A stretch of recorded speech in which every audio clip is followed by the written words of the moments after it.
Hello, hello, welcome everyone. Sorry for the wait. How you guys doing today? Let's see. Chat, how you doing today? Let's see. Welcome. Let's see who is here. Jackson Severo, Comfort Zone Comic, Jimmy Olby Kepunk, hope saying it right. Feku, Dark Knight Fan, Shin Edgelord, Gilberto Padilla. Who else I'm missing? Crojus, Michael Mewcat. Who else is here? Goglin Le, Bandiras. Welcome everyone to the chat, to the stream. Let me stop the music for a bit here. Okay, let's see. How you guys doing today? Enjoy the movie? Do you like the movie? And I'm talking about the Evangelion movie. Right? Not talking about the, I don't know, Suicide Squad movie. Okay.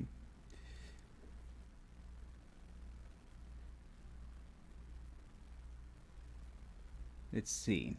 So I just was on my Discord about 5 minutes ago. I see that there was a discussion regarding Asuka and the film. So let's talk a little bit on the purpose of this video today. Okay. I was going to do a video talking about the full review, right? My full perspective of the movie. I was going to post it yesterday. The thing is that when I finished the script, I was heading towards doing the putting the video together, doing the audio. I realized that I was talking too much about Anno and about Hideki Anno and the movie, but mostly like the start of the video was going to be Hideki Anno, and I wasn't convinced on that. So I decided to take a longer look to the movie. And I'm going to tell you why in a bit. Like that video that I'm going to make, I don't want Anno's experiences to take a part of it. Because I've been working and talking to a lot of people on social media over the weekend and reading a lot of posts and all of this, both on English and Spanish. And I found that a big chunk of the community really doesn't care about Anno. They care about the story. They care about the characters, right? Shinji, Asuka, Rei, Mari, Misato. They care about that. And it is true there is there's an important part of the community that really cares about Anno and how he tells the story. But in reality, is that the majority of people that I talked with yesterday, they really don't care, especially in the Spanish community. They really don't care about that. And I don't want to leave anyone outside, right?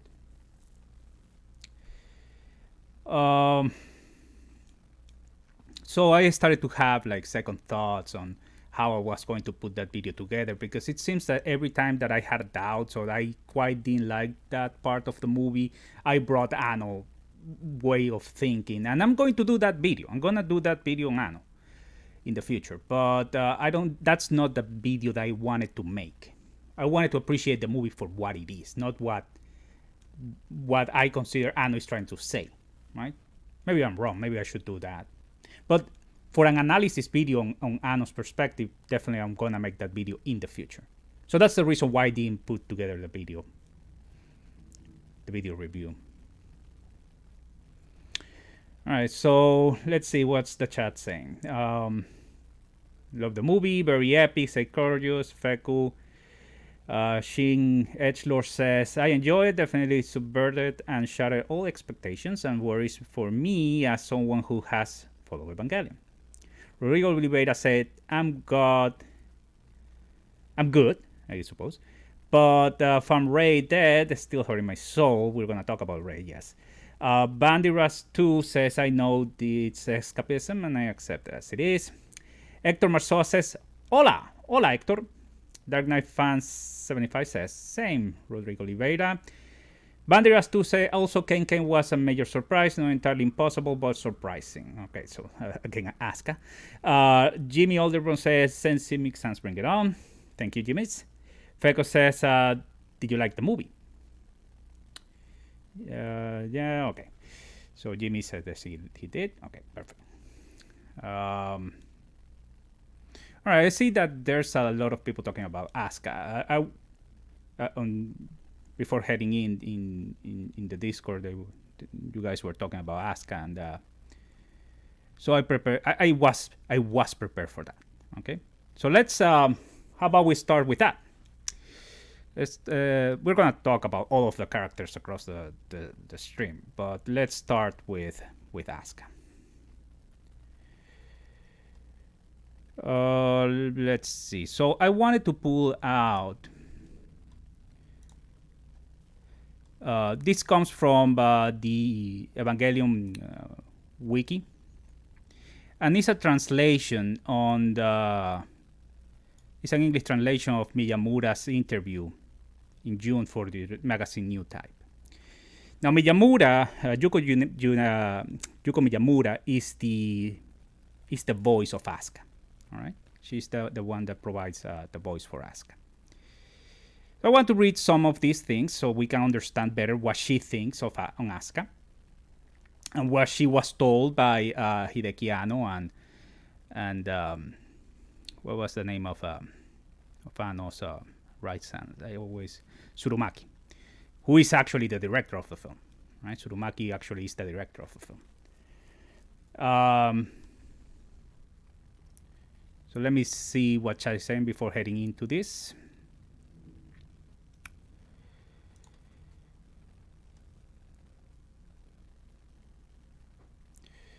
Michael Miyuka say, the crowning jewel of the movie was Gendo's character development explanation. I agree with that. I completely agree with that. It was very well done. Performance attributee say it was probably dumber and less meaningful than what I experienced during the film, but goddamn, it was entertaining and fulfilled to see Rose. Tinted farewell. Many people shared that opinion. Krojos, I feel like a lot of people mix Kensuke and Asuka at the end with being lovers, but it's more accurate to a parental relationship, correct? We're going to talk about that. Jimmy says, where Asuka hide that puppet? Where Asuka hide that puppet? Or you were talking about the puppet at the when she was in the entry block, right? Shin Edgelord said, we're going to talk about that, yeah. Shin Edgelord said, we may want to pay attention regarding Asuka. Okay, so let's head into this article because I believe this is important to understand. Okay. So the article starts saying, again, this is Miyamura, the voice of Asuka. All right. That's what I was told during the recording, and I thought, why? She laughs. But there are many kinds of love scenes. When a father takes a picture of his daughter, she's talking about that scene of Kensuke recording Asuka, right, when the Wonder gets to pick her up. It's parental love. The daughter is like, hey, stop at that. I'm not trying to force to deny it, but Kensuke is a good guy. If he's a good guy, he won't touch her. If Asuka is lonely and wanted to be pampered, it ends only at there. There's nothing more to it than that. In other words, Kensuke is a good guy. And it follows. All of this is Miyamura. Asuka and Kenken's facial expressions and their movements also seem intimate. When I asked General Director Anno why are they intimate, he said, no, laughing. I remember having a conversation saying, it's not bad, I'm smiling. Kenken is really a good guy. He can watch over Shinji with the attitude of waiting until he recovers, right? And I felt that to Asuka, he was like a father. I'm sure Kenken is like a father. I think he was patient and waited for Asuka to open her heart and accepted him. I also want to be told Miyamura, can stay as it is. She laughs. However, in my interpretation, Asuka and Kenken have a clean relationship, right? 25 years as Asuka. Because Miyamura has been 25 years. She is the original voice of Soryu. Shinji is still 14 both inside and out. And I don't think he could have helped Asuka. A girl 14 on the outside, but 28 on the inside. Kensuke is 28 on the outside and on the inside. So wouldn't be the person who could do it? She asked, right? In the group for all the EVA voices actors on the line messaging app, Miyamura Yuko posted, if Kensuke, the one who can be there for her, then please be there for her. It's missing the for here. And that appeared on the booklet, right? That's the booklet that was being sold before the movie in the movie theaters in Japan. And that's another thing, that there are things that are a little bit complex to understand because they explain it on additional supplemental reading material in the movie theater that we didn't got outside Japan. So let's talk about Ken Ken. First, when I received the script, I noticed that Kensuke was writing into it. Even though he wasn't called Ken Ken, there wasn't that kind of connection in the previous film, in Q, right? In the TV series, there wasn't. He was known as one of the three idiots, right? Asuka will give people nicknames like Baka Shinji and the like. Asuka is not a human. This is really important to understand, all right? Asuka is not a human, and can't live with the people in the third village, so she freeloads of Kensuke. Remember, Asuka talks about humans as lilims. She doesn't talk as she's one of them. Asuka was isolated. She couldn't grow up. Only her hair grew. That's very important for the beach scene. Okay? Ken is trying to take care of an isolated Asuka. And this is like the thing that convinced me completely. Ken took the place of Mr. Kaji. The place of Kaji in the TV show, right? You remember that Asuka had that weird relationship with Kaji? Kaji never touched Asuka, as we know. So I can see it. I can see that.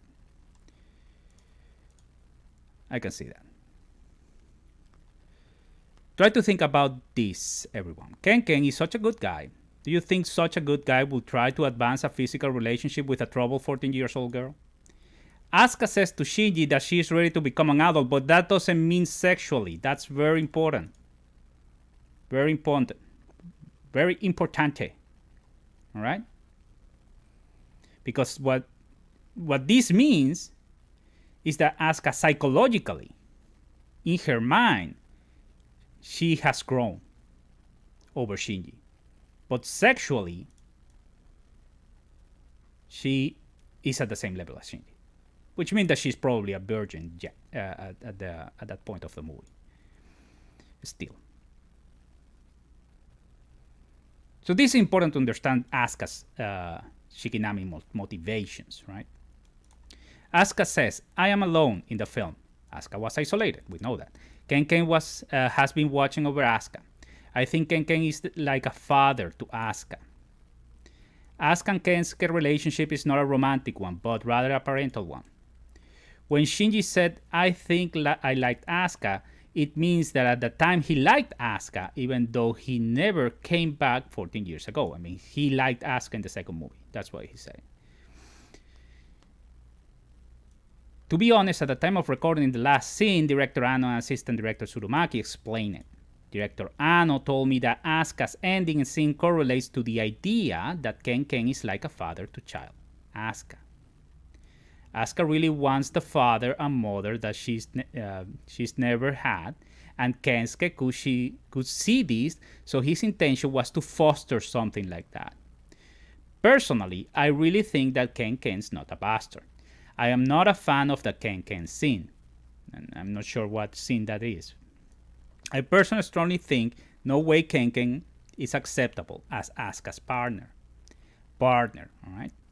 I think the original Asuka is not Asuka Soryu. I think the original Asuka is not Asuka Soryu. So what does that mean? Who is the original Asuka? What I think that she means here is the original Asuka Shikinami is not Asuka Soryu. That's what I think it means. So these, by she saying these, there's a direct difference between Asuka Soryu, who had a mother that killed herself and had a father that's remarried, and Asuka, I think in episode 22, talks to her stepmother, right? Neon Genesis Evangelion, that's Asuka Soryu. Asuka Shikinami doesn't have a father, and the mother was never around. That's what she says on her background, right? My performance, and this is important because this is telling us that if the story is a loop, as they're trying to say, Shikinami Asuka is not Soryu Asuka.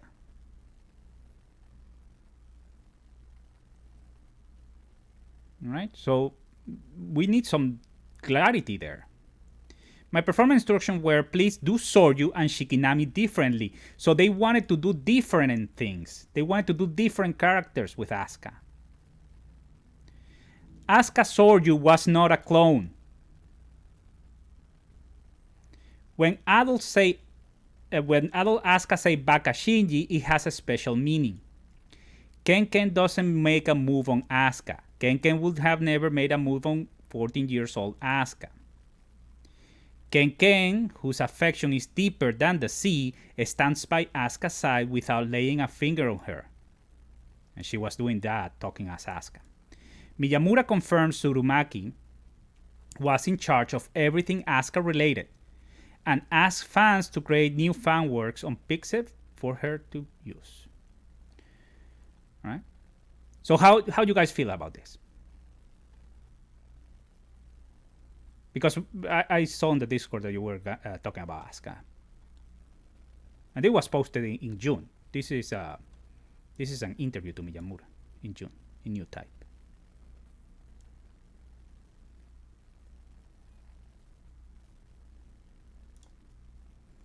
Where is my chat?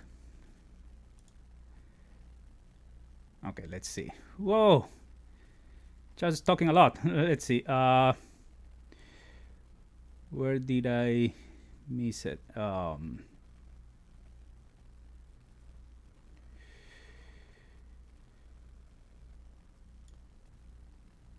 Performance attribute, it says it was probably dumber, the film, I guess, and less meaningful. Did I say that already?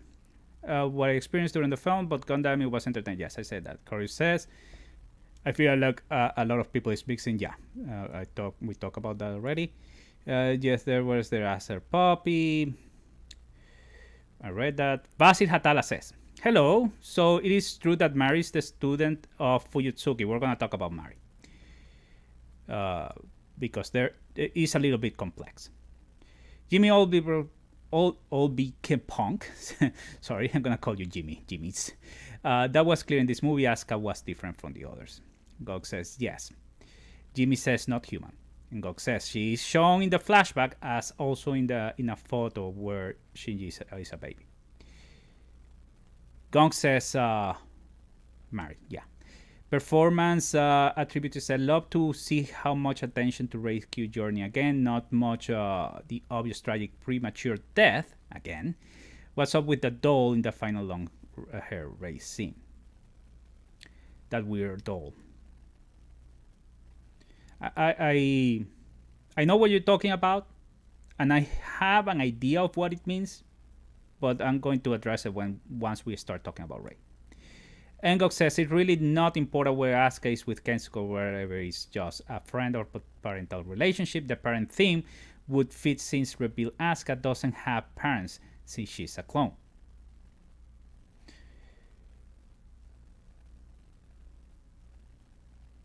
Yeah, that's correct.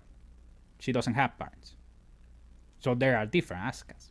But if the story is a loop, then what happened to Soryu? I mean, that's a legitimate doubt that some people has. Jimmy says, Kenken has grown into very receptive to the needs. If need of the city as a main man or Asuka need caretaker or Shinji needs space. Dark Knight fan says, don't know. Shin says, yeah, just to review, Shikinami Asuka is different from Asuka Soryu, as Asuka-san from NGE was human. While Shikinami-san is a clone from the final movie. I might be wrong. That's correct. Engok says, are you sure that Asuka Shikinami wasn't a clone? No, she's a clone. Shikinami Asuka is a clone. It's strongly hinted. I'm pretty sure that said that. I mean, you have to think on what a clone is, right? I mean, there's an original, and the original one is the one that appears on the entry block and say eye patch Asuka, right? Well, save her soul because her body was, dissolved. I'm pretty sure she was. Engo continues. I'm pretty sure she said at some point she didn't have parents. She didn't. Well, she said, and I took particular attention to that. She says that she didn't have a father, and something like her mother wasn't around. And she also doesn't have those mother issues like Suri. It's correct. Mari is the real.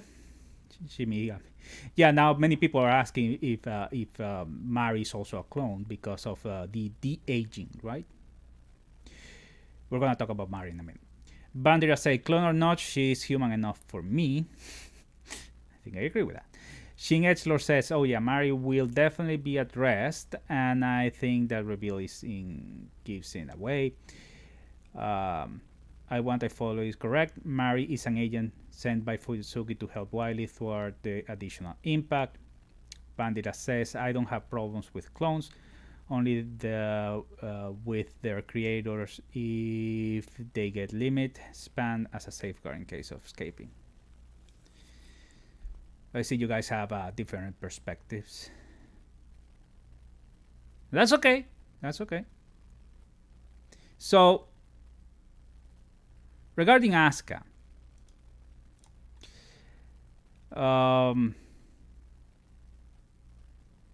just to finish not to finish because we're going to talk about it across the live stream, but I just wanted to give that introduction on Asuka because I saw people talking about it before heading into the stream, and I found that the Hispanic community really take a good hit with Asuka's being what it is, right?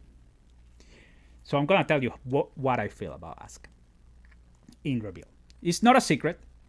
I made this video months ago when I reviewed the second movie. That Reveal second movie for me is the one that has more problems. And the problems that 3+1 has, some of these problems come from the second movie, right? Because both Shikinami and Ayanami disappear on the second movie, right?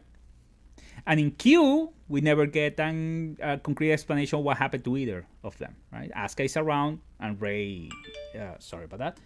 And the Rei that we got is a different Rei from the second movie. So that's one of the problems that the second movie left behind that 3+1 had to address.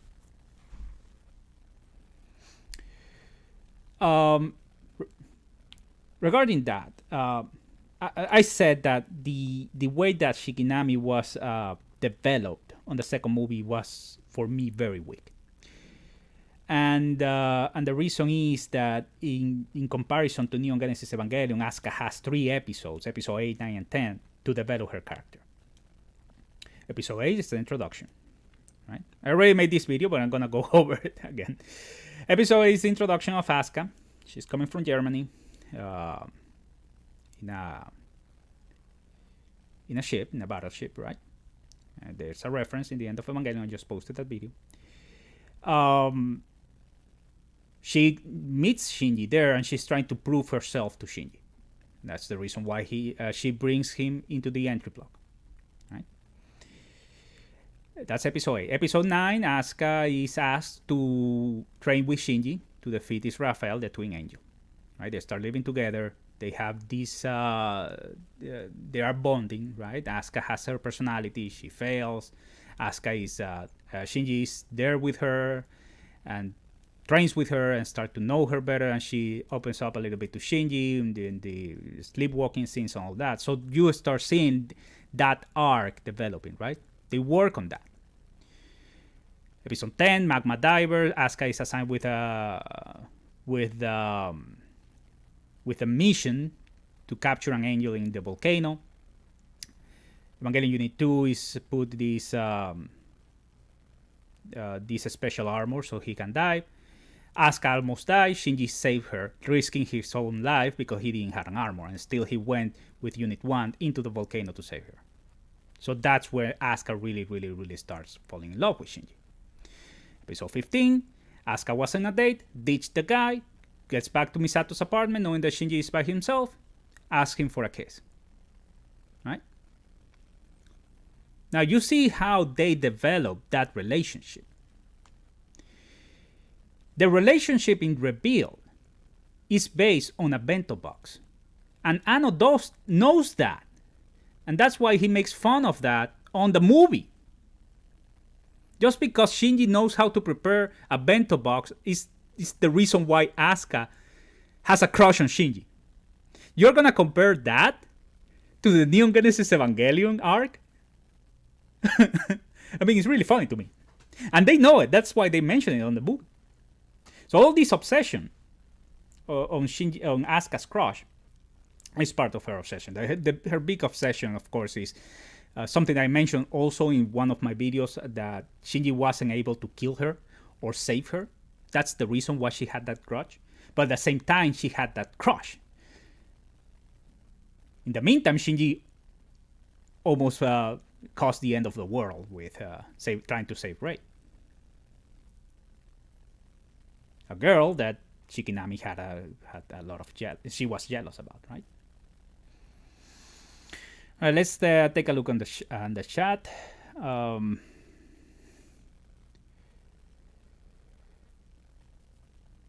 Bandidas, I don't have problems with clones. I already read that.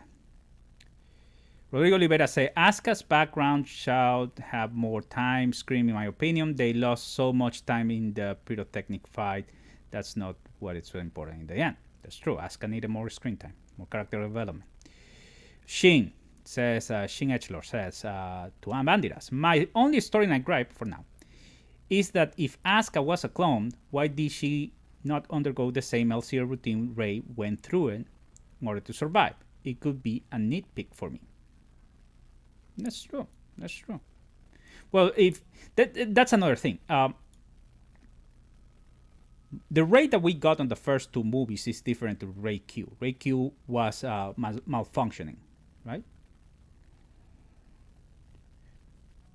So she needed LCL more than the other Rei. But it's true. I mean, I cannot say that the Rei on the first two movies didn't need LCL. She needed because we saw her, right, on the tank in the first and the second movie. Or was it on the second movie only? I don't remember. I have to rewatch the first and second movie. And by the way, down the road, we are going to do some watch parties here. I don't know if I'm going to do like a marathon and watch the whole the four films, 6 hours Evangelion stream. We'll see. We'll see. Dark Knight says, I think this Asuka is less interest. Sorry, I skipped some. Maisan says, hello from France. Hello, Maisan. Welcome to the stream. Shin Edgelord says, what do you guys think? Dark Knight fan says, I think this Asuka is less interesting than Soyuz. I feel the same way. Shin Edgelord says, Maisan, bonjour, comment ça va? How about that French, huh? I did took some French classes back in the day. I don't remember jack shit, but I remember some of the pronunciation. Dark Knight fan says, do clones just love to be naked? Probably, if you think about it. Because, you know, Rei love to be naked as well. And now that Kaoru is a clone. I mean, the episode 24, he was naked. a few sequences. Let's see. I think our rebuild movies, says Hancock, have issues. They don't structure a narrative. All of them have issues, yes. My son says Shin Edgelord. Hey, je va bien, et toi? And Gog says they don't work structurally and narratively. It's more compressed. So I understand why they had to take out some of the character developments from Neon Genesis Evangelion, because now they are doing movie format and they have less time, right? So it's a time constraint. It's a time constraint. But then they, for the things that they really want to, there's stories, and this is what it bothers me. And this is still with Asuka. The beach scene. The beach scene is all nostalgia. There's nothing else there than nostalgia. All right? I'm going to finish reading the chat before heading into the beach scene and expand on that. Coming from a band, Shin Edgelord says, coming from a fan of both Reveal and NGE, I hate to say it, I would have to agree with what you mentioned. Asuka Langley Soryu was probably a more complex character than Shikinami-san. That's correct. I feel that way, exactly. Shin Edgelord says, they're talking French. Rodrigo Oliveira says, in 2.2, second movie, Shinji had a hard crush on Rei. Yes, and from what I understand, I read somewhere. I don't have it for you guys today, but there was an idea. I think it was reading something about Mari. There was an idea to put at some point to put Rei and Shinji together in the second movie. But then Anno was he completely checked out on that. Like he didn't want to do it. Because at the end they feel more like brother and sisters, no, than anything else. And if you think about it, they head in that direction instead of being Rei the clone of his mother. When we see all these flashbacks in which Gendo is saying that if he's a boy, Shinji, if he's a Rei, is Rei. If he's a girl, she will be named Rei. Then you can see it, right? But I read somewhere that at some point in the development of the second movie, they thought about that, on putting them together. Jimmy Jimmy. Right. In the documentary, Anno said that he never watches the finished product movie. Kind of shows in the finished product, but still I love them. I didn't realize about that. I think. No, it's the first time I hear it. That's very interesting. Who is the other one that... There's an actor in Hollywood that doesn't watch his own movies. Engok says, I think some people are trying too hard to go for those Asuka-Rei relationships. 3+1 basically tell us we should stop obsessed over that. And yes, ironically, I still do, which is why I'm here. I cannot say anything about that because I've been talking Evangelion for more than 20 years. So I think what you're saying. Rodrigo Oliveira says, feels like... Shin Edgelord says, forgive my rusty French. I'm still learning. Tu me comprends?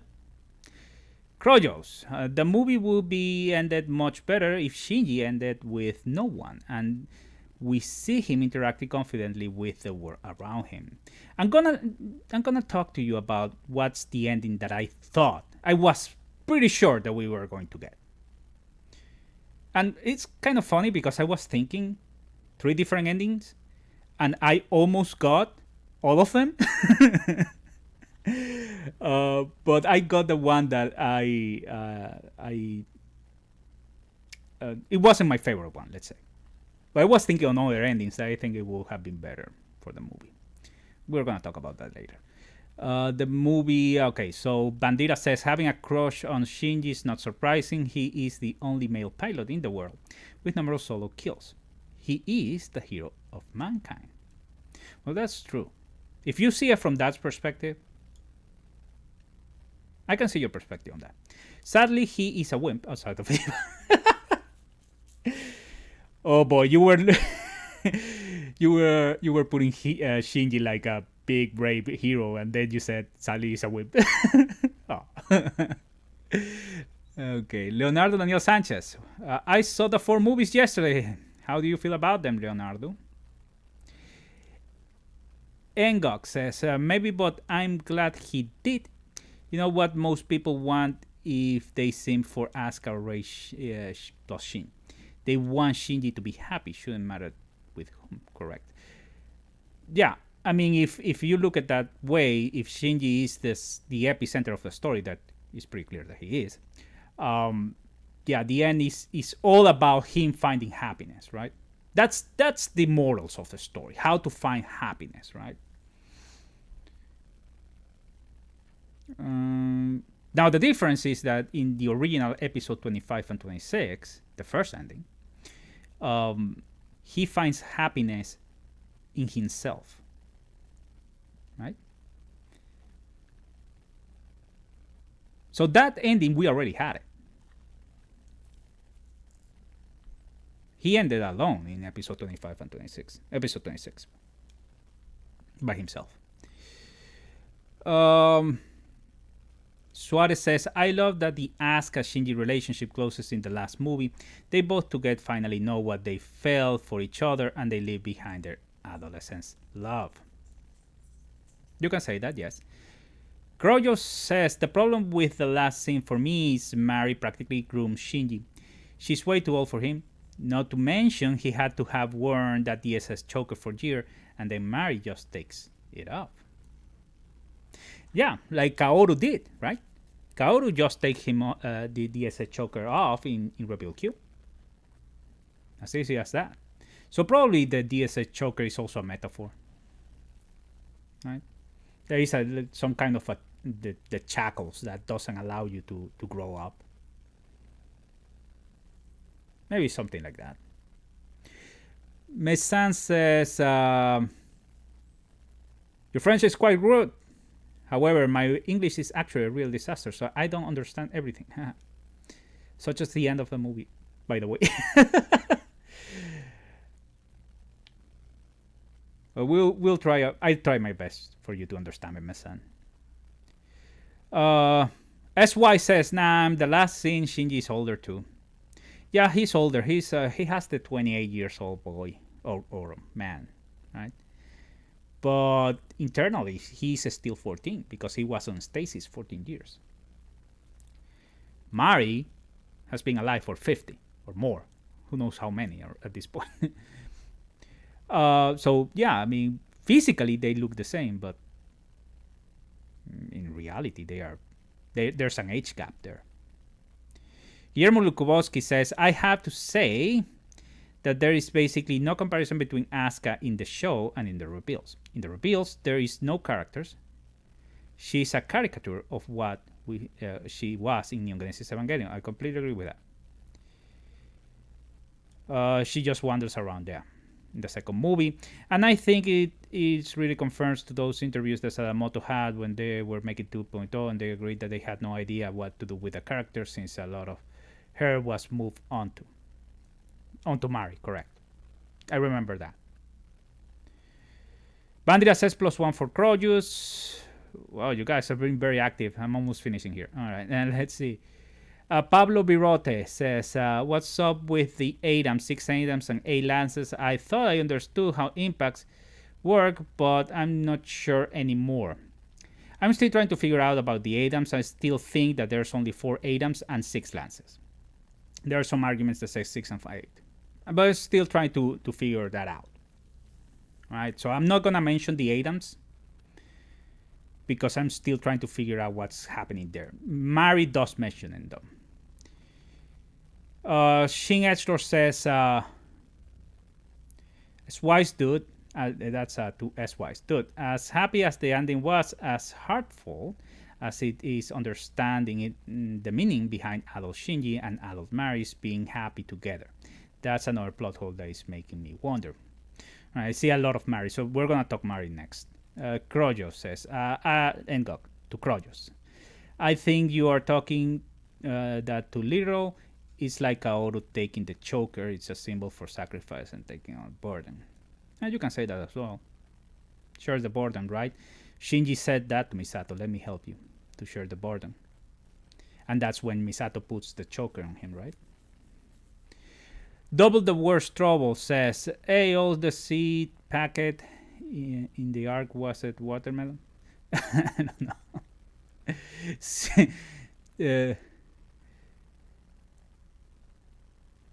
In the arc was watermelon. You mean the Kaji's watermelon field? Probably was, because they tease with that a lot, right? Working the land. Shin Getchlor says, although as weak as character Shikinami was, I will have to say there is some improvement in Shikinami version Asuka, especially near the ending of the movie. She at least had some real character development in the last minute of the movie. That's correct. We got her entire background, right? We got where she comes from, her motivations, an explanation on her relationship with Kensuke. We got everything there, and we also got the reasons why she carries that grudge with Shinji. So this movie was very benevolent with Asuka, and the best Asuka in the whole revealed tetralogy, in my opinion, is in this movie. And I'm talking first act Asuka, when she is very harsh on Shinji. I think that's the closest that we got from the real Asuka. We can talk about that a little bit as well. She Migami Villain says, I think people think too much. That's correct. This movie, trust me, is not as deep as the original story is. Engok says, episode 25 and 26 are also the human instrumentality project without any burdens, which might be nice, but not a viable way to experience human relationship. Gilberto Padilla says, I have expected the movie to end with an angel attack, either that or they are stuck in Shinji's instrumentality. Sean Cameron says, I try not to take the ending too seriously because Mari was inspired by Anno's wife and Shinji is basically a self-insert. Correct. Nahuel says, my only nitpick with the movie is that Misato and Shinji didn't have a proper closure to their relationship. Evangelion was brutally bittersweet. 3+1 was lackluster in comparison. Misato, I'm going to mention Misato because I like Misato a lot, but she definitely was watered down. She started the rebuild tetralogy very strong. And then in the second movie, she was kind of a side character. And the third movie, she was basically a cameo. And here she was a side character again. She had a moment, but it simply cannot be compared to the main character that she was on Neon Genesis Evangelion. Suarez says, people call Shinji a wimp, but it's in bravery, overcoming your fears to do what you have to do. In many situations, Shinji did that. Not always. If you are not faced by something, are you being brave? The Shinji, yeah, I mean, overcoming one's fears, you have to be very strong and on your psyche to actually do it, right? What I don't like about him is the attitude. Now, the attitude that he takes in 3+1 is the attitude of a hero, right? So, after Q died, he simply snaps out of it, and he knows at that moment that he has to take action. And he turns the hero that we wanted him to be, right? More decisive. He knows what he has to do. I mean, it's been 25 years, and now this story is a loop. Let him have at least a couple of hours or an hour and a half of greatness, right? Shin Edgelor says, I had this headcanon that 25 and 26 Shinji headspace in a nutshell for the two end of Evangelion. Whoa! You guys talking too much. All right. Let's see if I'm gonna skim everything really fast, so we can move on because I've been reading comments for the past 15 minutes. Asuka got character development. Shinji investment not to be honest surrogate. Was being a fan of Saga Saturn visual novel games. Oh yeah, I remember those. Orlando Wynn said that. Which made me think I'm happy on a better state. Fujitsuki. I knew for the fact. You guys are coming hard today. Jesus. Mari's real name wasn't important. It was just started their connection further. You mean Iscariote? There's some religious connotations to that, right? Iscariote is it was the last name of Judas Iscariote, right? The man that betrayed Jesus. So basically, what they are saying is that Mary is betraying Nerf. It's betraying Gendikari and Fujitsuki. That's what they intend to say with that last name. For me, it's only that, nothing else. All right, so to finish Asuka, I want to talk two more things about Asuka. Act 1 Asuka is the best Asuka we got, in my opinion. She has a very intense moment with Shinji when she tries to force feed him. She's naked in front of Shinji, tells him, the way he reacts, he pukes because he says the DSS choker. She starts covering after that. And then she starts following him just to make sure that he's okay. And everybody in the village, I said this last night on Discord, I believe, was saying like, you have to stay. But then Shinji goes and say to Asuka, I want to go with you, and she says, okay, you can go. That's Asuka basically. Harsh personality, strong personality, and at that point, Asuka it's been 14 years, since Eva 3 incident, and she's been carrying this grudge for 14 years, and still she cares about him at some point, right? At some level, which is basically what I would say the strongest characterization of Asuka persona, right? I'm not making a distinction here between Shikinami and Soryu. I'm making the image that I have of Asuka in my mind. It would be more in line with Asuka in the first act. That's what I'm saying. Now, the Asuka in the beach, that moment for me was, of course, it's full of nostalgia. But the first thing that Shinji wanted to address after dealing with his father was Asuka, right? And it's funny because he gives to Asuka what he perceives that Asuka wants, which is, number one, a 28 years old body. She does mention it in the movie, right? When she's grooming her hair and Mary's cutting her hair, and she says, the only thing that grows in this body is my hair. But the important thing here is that Asuka Soryu, since episode 8, she was always yearning for a woman's body, right? She rejected her period. She didn't want to go through that. But she wanted a woman's body. So that's something that Asuka always wanted, and Shinji at the end, he decided to give it to her, right? And the other thing was to send it to Kensuke. Send her back to Kensuke. And that's all that it is to it. I would have done that scene a little bit better. Now, I cannot deny, all right, I'm saying it right now, that it hit a spot on me, that scene. And it was nostalgia. I mean, I did, a couple of tears came out. But I cannot also deny that if they would have developed Asuka's arc better, and there's actually some reason for them to be together, I would have been crying like a baby then. That scene. I will be sobbing today, still, after 3 days. You know what I'm saying? So, and also, he doesn't bother to ask her what she wants.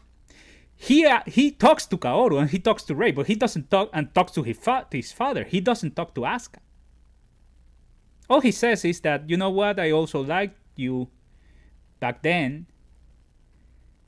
And then he's like, go back to Kensuke. You know? Now, on first glance, that might seem a little bit selfish from Shinji's part. And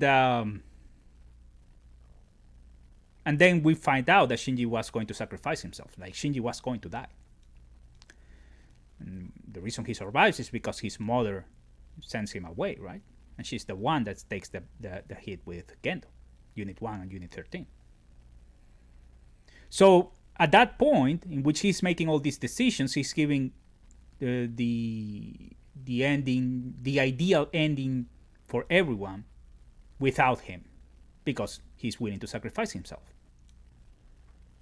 That's what happened. So I like that beach ending was very good, and I love to see finally, after all this year, Asuka in her 28 years old body. That is what he wanted, and that was very beautiful, artistic, to tell you the truth.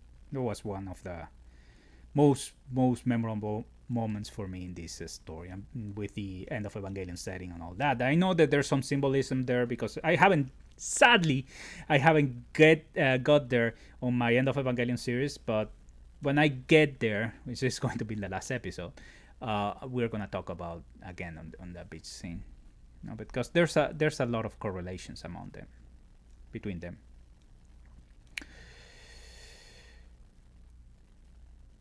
Let me see, skim the chat quickly because you guys talking too much. And I'm not moving with this stream. It's been an hour. I'm still talking about Asuka. All right, let's see. Let's talk about Mari. Yeah, let's move from Asuka a little bit. I think there's nothing else to talk about Asuka. And she doesn't have a lot of screen time. And let's see. That was under their eye patch. I didn't understand. The eye patch was the eye patch had what she had on her eye was it is called hex pillar. I made a video about it, actually. I should watch my own videos. Let me see. I made a video about that. Let's was this one? Yeah, the glyphs. By the way, in this video that I made on December the 12th, I did talk about the chokers, right? There was a big reveal. On my last video, I left you with this little concept art made in 2010 by Ikuro Yamashita, the lead designer of Rebuild of Evangelion's Evangelion units. He also did anima, by the way. He's part of Hideki Anno team and worked previously with him in the original run, responsible of the conception of the design of the Jet Alone mode. Know that this video is a direct follow-up to my last follow the continuity of... Oh my god. Yeah. Let's move on from this. So this video I didn't had a lot of views, but in this video I didn't had a lot of views, but I predicted a lot of things here in this video. Number one, Asuka eye patch is in the wrong eye. That's correct. It's in the right light. That in Reveal Q, Asuka eye patch is on her left eye. However, worth noting that this was only a concept art of a movie in production. Therefore, it can be argued that on the way to filming, they decided to change the eye. Is this important? Well, right now, not really. But it's curious that one of the main designers of the saga made such a mistake. Nevertheless, the biggest and most noticeable element that appears in this image is this. Asuka and Mary wearing chokers. This is very important as we know that Shinji is forced to wear the DSS choker by Wily for big part of the film. So I go on explaining what the DSS choker is, and then we get the glyphs, right? We get the glyphs, and this is the question that is being asked. This is what it comes out from Asuka's eye. All right, this thing here. Now Now this is an image of the second movie was. I think it's the second movie. It was the second movie, I believe. And I talk on how these glyphs that are here in these lines appear on Asuka's eye patch. So what this does is to contain an angel, right? To prevent an angel's force, let's say, that to prevent the angel to overtake the human, or to overtake that part of an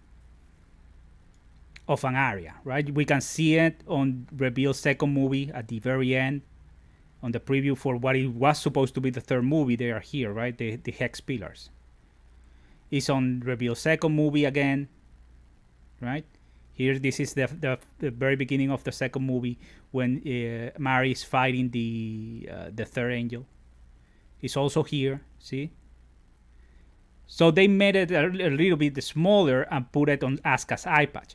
Asuka's eye. And that, by the way, in this scene here, this is when Asuka was extracted from Bardiel, from the unit 3. And she's put in a coffin that is under here, surrounded of these hex pillars. Right? So I talk about Asuka, what the pillars means and all that. And I also talk about Mary here. This is very important. Let's take a listen on this. For a long time. Nevertheless, that is the only factual clue that... It's here. When she landed on Shinji after flying into Japan, she can smell the LCL that he has been exposed to for a long time. Nevertheless, that is the only factual clue that could indicate that Mary, by the events of the third movie, is way older than Asuka is. So we've been getting these hints across all the movies, but now we have concrete answers, right? So that's to answer that question of what that thing that she pulled out of her eye that some people are calling a black dildo. It's actually an angel hex pillar. That's how it's called, an angel hex pillar.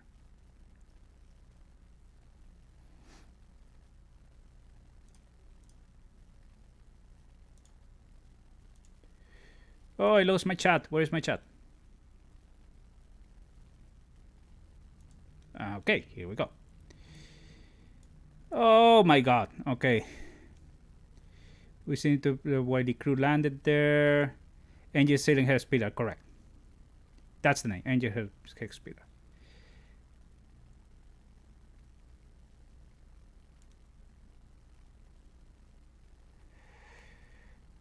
Gorgeous girl with big boobs.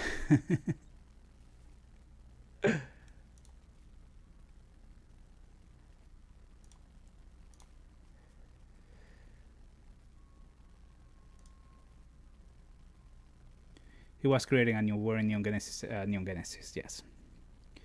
I can't blame you for that by certain film makes about the reveals. Yeah, the impacts thing, they make a... Because we still we haven't seen what the third impact is, right? Gendo says that third impact purified the land. That's where everything turned into core. But in the third movie, Kaoru says to Shinji that he produced the third impact, even though that he was already lost within Unit 1. What Shinji did at the end of the second movie was the near third impact. Not the third impact. But Kaoru blamed Shinji of the third impact when Shinji was on stasis already. So that was never addressed. The only thing that was addressed is that it happened, and Gendo says that the core is to purify the land. And the second impact was to purify the water, right?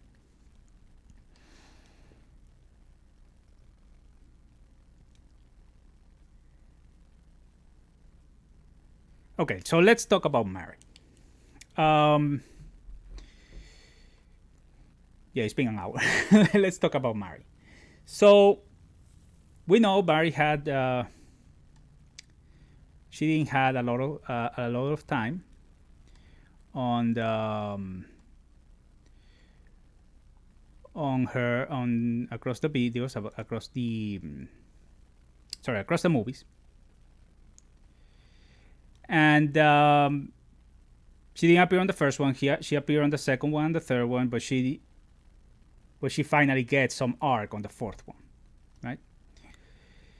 So the first thing that I want to comment about Mary, something I commented before in a previous live stream early in the year, and this comes from the Complete Records collection from Evangelion 2.0.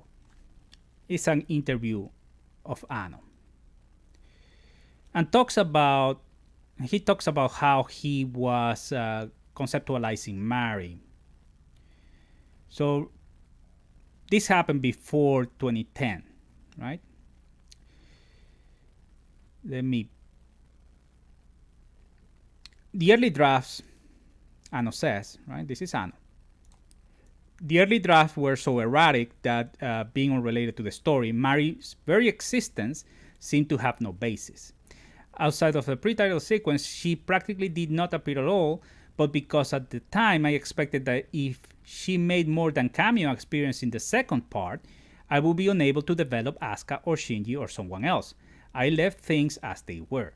I figured that I should develop the new character from the third part on, right? Where the story would completely change. It would be easy to insert her there. Well, that was a thoroughly naive outlook, right? It wasn't easy. What he said, it wasn't easy to make an arc on Mary because of the other characters overtaking screen time or the story. Because on the third movie, Anno decided to tell the story of Shinji and Kaoru, right? So there was no place for anyone else than Shinji and Kaoru. At any rate, when it came down to actually increasing her appearances, I couldn't fit her in at all. It wasn't just possible for her to appear. The original Evangelion had been more rigidly made than I had thought. There was no real margin for new elements to enter into the story or into the drama. I created the original series by selecting the best ways of doing things that I could think of at the time. So if I damage one element, other elements will become damaged as part of the chain reaction. At the end, I started to get less and less interest on doing it. But what was really, really interesting here about Mary is this. I mentioned this before. Where is it? Ara ara. What happened?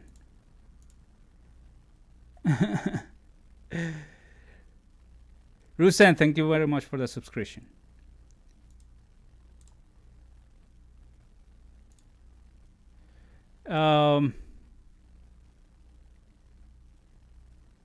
Where is it? Let me find. Oh, there it was. Yeah, here is it.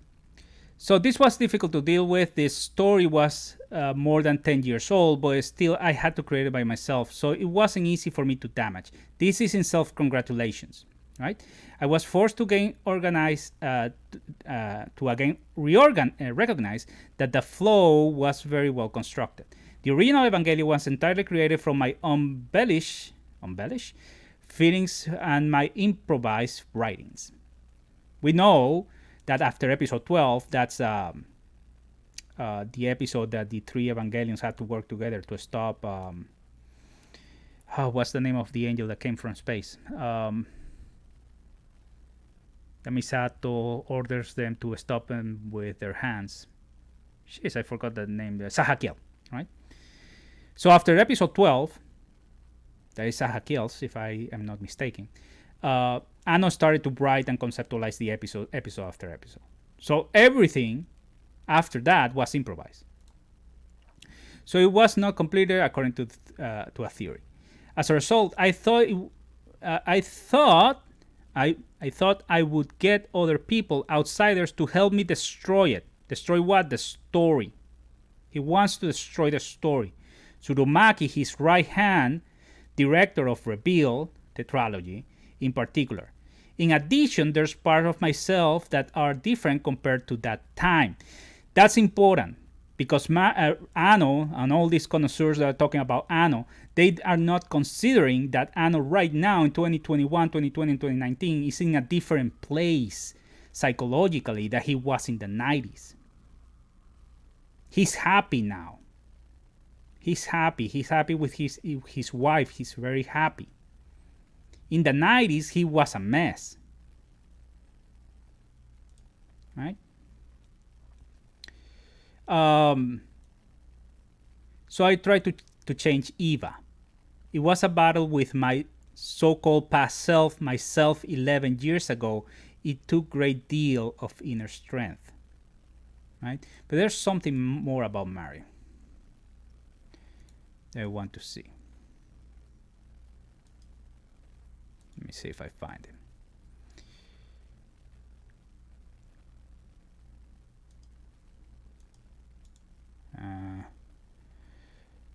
No, it's not here. Man who destroyed Eva. Well, there's somewhere here. Let's see. That he conceptualized Mary to destroy Evangelion. Destroying the story. Seems suspicious. Structure where you will begin destroying Eva in the second part was not present from the beginning.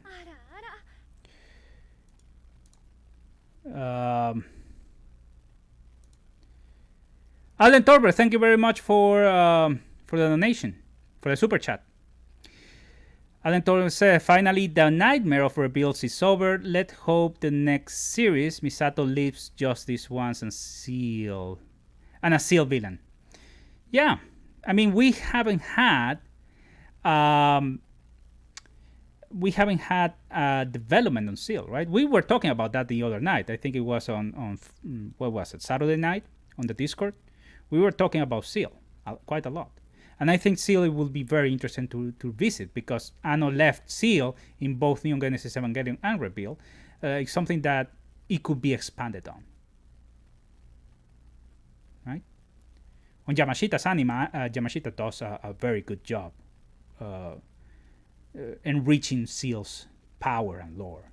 Not going to spoil it for you, but it's very cool what he does. And it's an example of what you can do with Seal. It's not the 90s anymore, Megani.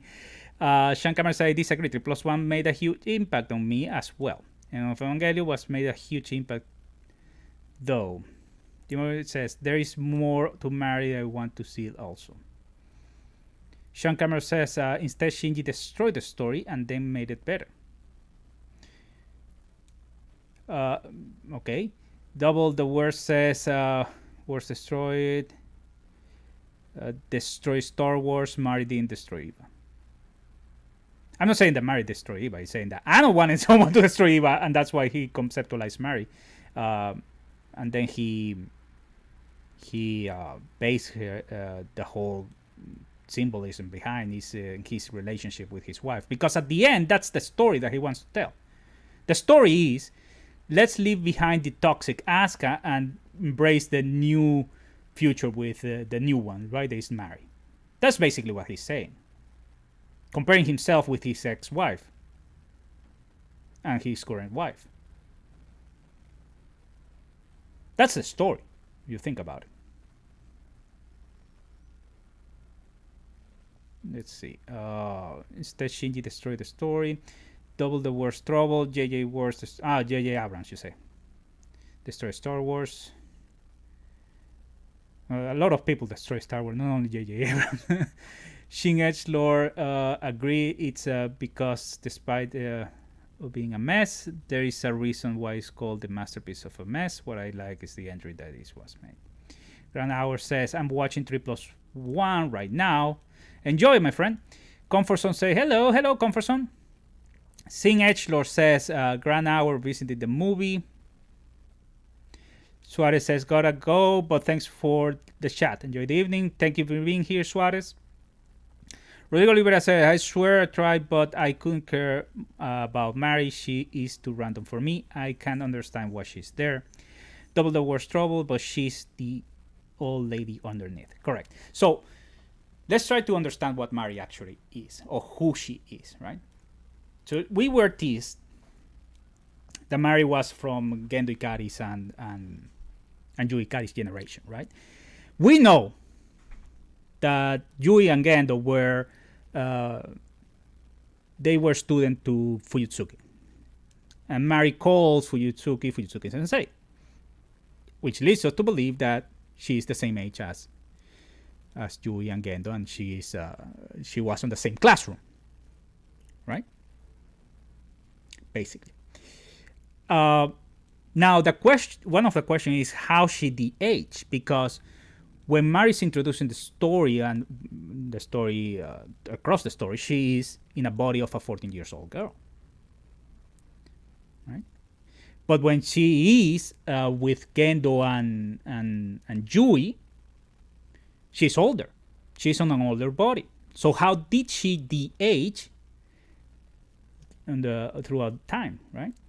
That doesn't make sense, because the course of Eva stops aging. It doesn't de-age you. If that's the reason, the LCL, right?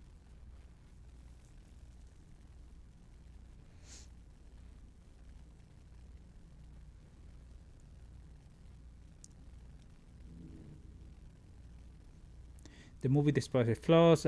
Sorry, says Shin Edgelord. Let me start from above. Scarina says Shinji just wished himself a girlfriend in one of the impacts. Yeah, he's like, oh yeah, I'm gonna get the boob, the big boob girlfriend. It's funny because I imagine Ano writing that, like, yeah, the perfect woman for me is a 50 years old woman and a 14 years old girl with big boobs. That's my ideal girl. Hengok says Oliveira, she's the personification for happy relationship and Ano's wife. Ano wanted to give us something, a happy Shinji, and did that with Mary. Correct. That's exactly what he did. Seikara says, how many Kaoru coffins are on the moon? We don't know. I mean, I don't know. I don't know if someone knows, but I'm pretty sure like they are endless. Doesn't really matter how many they are, because Kaoru's name is on the Book of Life, and because he's in the Book of Life, he's destined to reborn and dead and reborn, die and reborn, die and reborn, die and reborn. Doesn't matter how many times. Shin Edgelord says the movie, despite its flaws, is still a very strong and solid outing for a movie that meant to conclude the Evangelion storyline for what it is. I love it as a fan, but from the lens of a critic. Yeah, if you evaluate the story as a sequel, which is 3+1 is, you will encounter many more flaws that you will see it with, as an Evangelion fan and as a knower on how Ano likes to tell his stories, right? If you like the story only, if you consider yourself an Evangelion fan, that's what I was saying on the beginning of the live stream. That if you like it, you are an Evangelion fan and you like Evangelion for what it is, the story, the characters, but you don't care about Ano, then this movie wasn't as strong as many of us could consider that to be, right? Now it's important to take that into consideration as well, because it's going to be the movie's legacy. When we are gone and there's coming a new generation of fans come, they're gonna get this, and they might not be interested on Ano and just watch the movies, and they might be disappointed.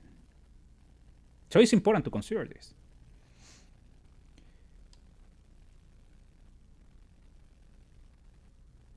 There was how many Eva cycles came before 3+1. Correct. It's not only Neon Genesis Evangelion. It's not only both endings that we got. Now I think it's safe to believe that both endings of the original storyline, right, episode 26 and the end of Evangelion, now are canon. Basically, everything Evangelion is canon at this point, unless there's some clarification on that I don't think there's going to be, at least on the near future. Shin Edgelord, it has its flaws, but at least you have to cut the movie out a lot of slack. Who said that? I didn't say that. I completely disagree with that. The movie should be judged for what it is. Now, there's something I want to show you. Let's go to prove my point here. Let's go to MLA. Now, MLA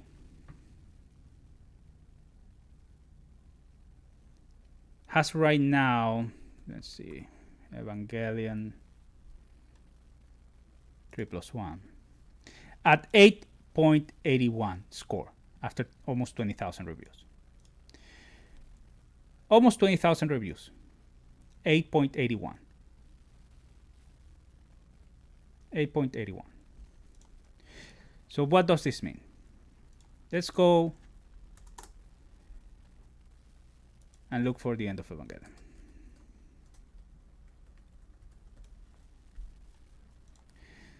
End of Evangelion, 440,000 reviews, 8.53.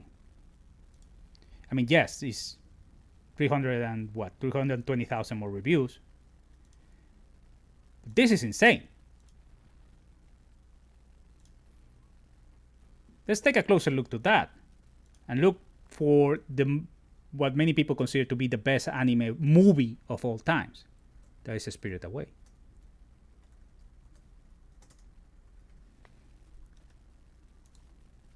Spirited Away is at 8.8. 3+1 is at 8.81. Now, this is a Miyazaki film. It's a beautiful film. It won a lot of awards. And 3+1 has a better score. What does this mean to you? Do you think that Reveal of Evangelion 3+1 is the best movie ever made, anime movie ever made?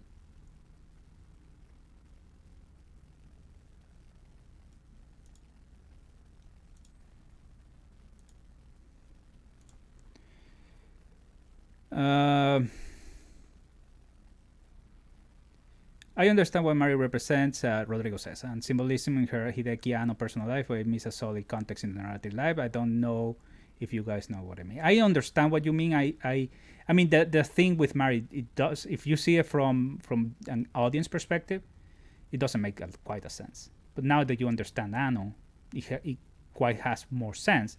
But again, you have to understand Anno. So how many movies and series you watch understanding the director and the creator of the story?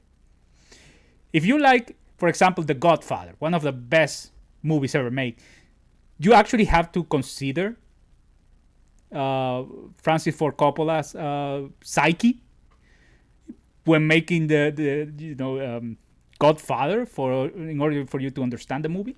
Of course not. So there's no two ways on seeing this movie.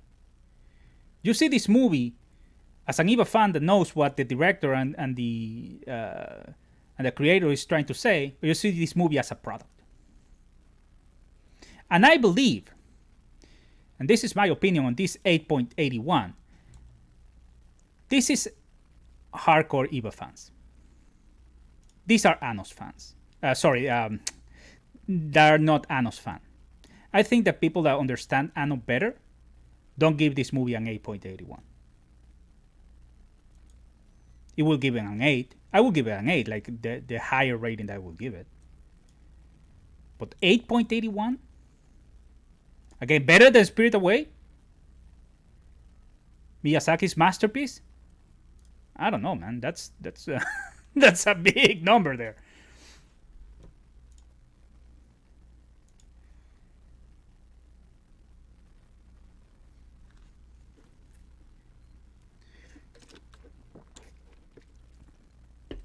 Shin Edgelord says, okay, hear me out. I'm hearing you out, Shin. Shinigami says, if I had to end up with one of them, I'll take the hot mix nerd girl, Mari. The good thing about Mari is that she doesn't have baggage, right?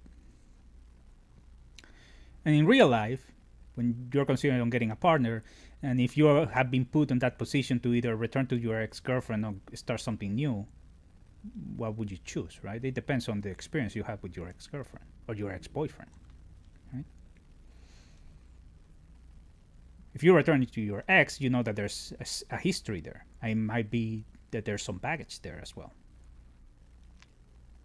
And you may be leaning towards start something new. And there's also the scenario in which you kind of think, returning to your ex, it will be worthy. It has more value, right? Because you have a history and it's a good history and shouldn't have ended the way it ended. So it's a personal decision. Shin Echiro says 8.81 for Thrice Upon a Time. Yeah, it's insane. Shane Cameron says, I mean, End of Evangelion was deeply flawed through. It was flawed, but for the time period, the 90s, it was revolutionary, in my opinion. Credo says, makes sense to me. You had to develop on that, man. Dark Knight fan 75 says, that's insane. The scores are not equivalent. I know that the number of votes are different. If you take a look, let's to stats. Where are the stats? Stats. Most people gave it a 10. 42% of people, 8,700, gave the movie a 10 out of 10. To Spirit Away, that number is 36%. Of course, it's 366,000 votes against 8,700. A 1. 144 people. I don't think it's a 1. But it's not a 10 either. Alright, so let's see. I think Asuka and Shinji relationship had just sailed by 3+1. That's said by Sean Cameron.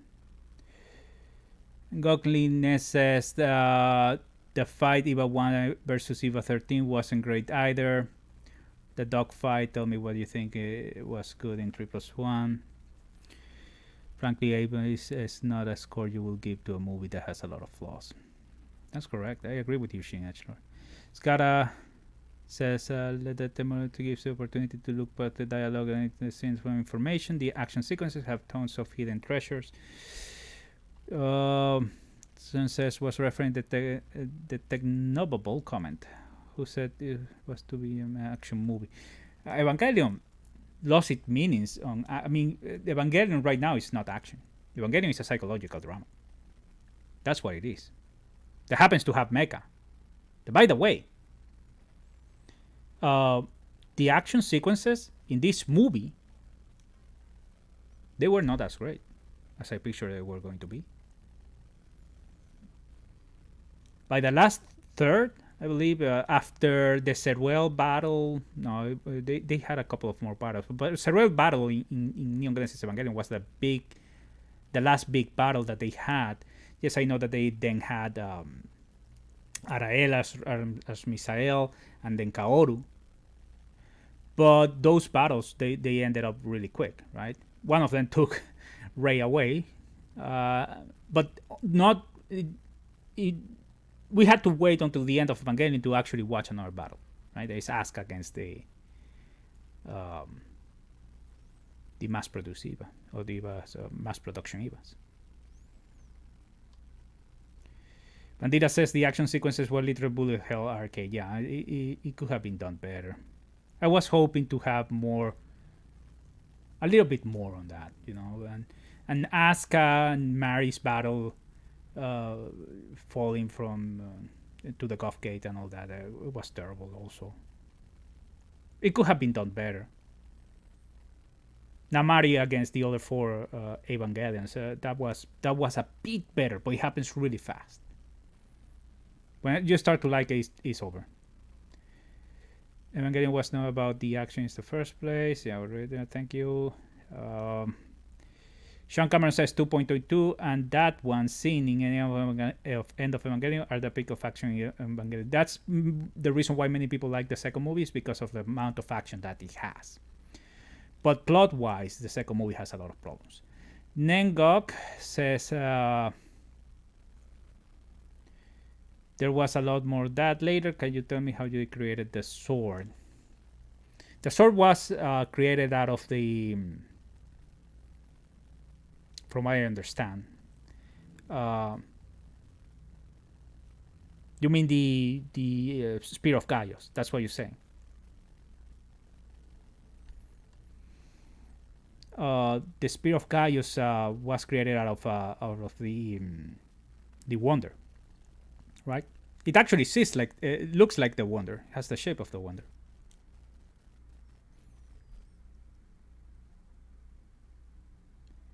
The action, or what some people call it, the Colgate, the Colgate spear. Looks pretty weird. Pretty weird. Sean Cameron said at the point of 1 versus 13, Shinji could not win that fight. It would have taken from the meaning to make it epic.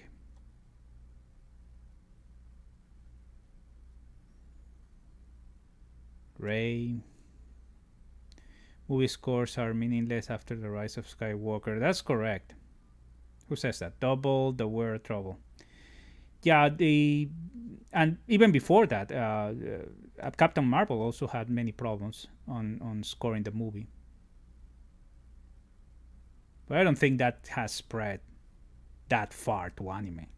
And if he has done, Evangelion, I think 3+1 is an example of that. Let's see. Miss Lookalike. All right, let's finish with Mary. The last thing that I want to talk about Mary before heading into Ray is that it looks like Mary is trying to play some dirty acts on Asuka, right? Because since the beginning of the film, she's like, "I'm gonna get you, puppy boy," or something like that. But then she spent the rest of the film. She spends the rest of the film trying to push Asuka to talk to him, right? The reason why she does it, we know later, is because she knows that in order for Asuka and Shinji to close that cycle, they need to speak to each other.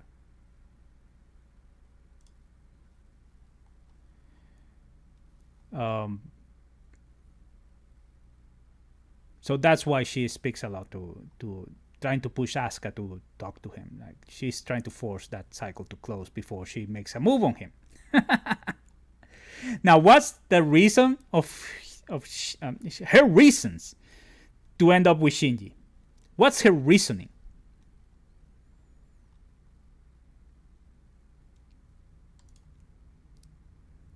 What's her reasoning? That's what I'm curious about.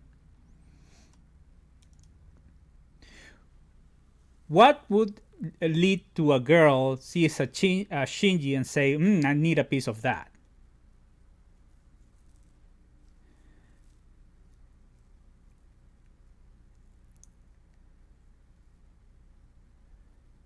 And Gok says that there was a lot of more stupid stuff. Like, yeah, Asuka was just Rambo in that sequence. Darkness says she did big time. I won't forgive Anno for that. Shankamar says because there were Evas everywhere. All I'm hearing at nitpicks. The reason why those Evas are failures of Infinity. So basically, failures of Infinity, as we see them fall later in White, are humans that were exposed to the core.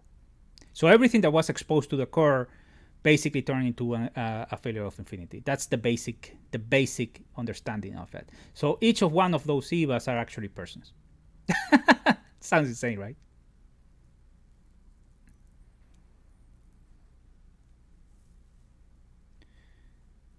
Ray deserves all the love in this movie and a better life. That's correct. That's what said by Bandiras. Engok says it was stupid nonetheless. As I said before, the fight Asuka versus mass-produced Eva was the best in the entire franchise. I agree with that. And especially if you're a mecha fan, right? Shen Cameron says it was so weird that the localization kept having her calling him doggy.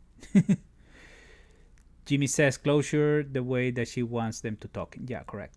I mean, she wants them to talk because he's the only one that Asuka can.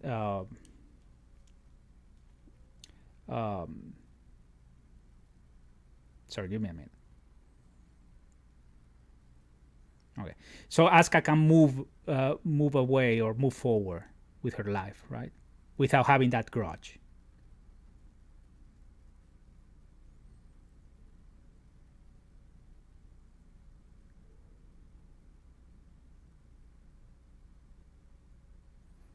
Sounds like you just want an action movie. Yeah, exactly. So that's the thing, that many people see Evangelion in many ways, right? Because at the end of the day, Evangelion is introduced to the world as a mecha anime story. But then it turns into a psychological drama. And the mechas are just devices that they use to produce a certain event that is instrumentality, right? Which is basically Anno's psychological session. So of course, many people get into Evangelion because of the action, and then they never they don't get that action that they were expecting, that they get on the first film, on the first episode. And to tell you the truth, I was also waiting for a little bit more of action.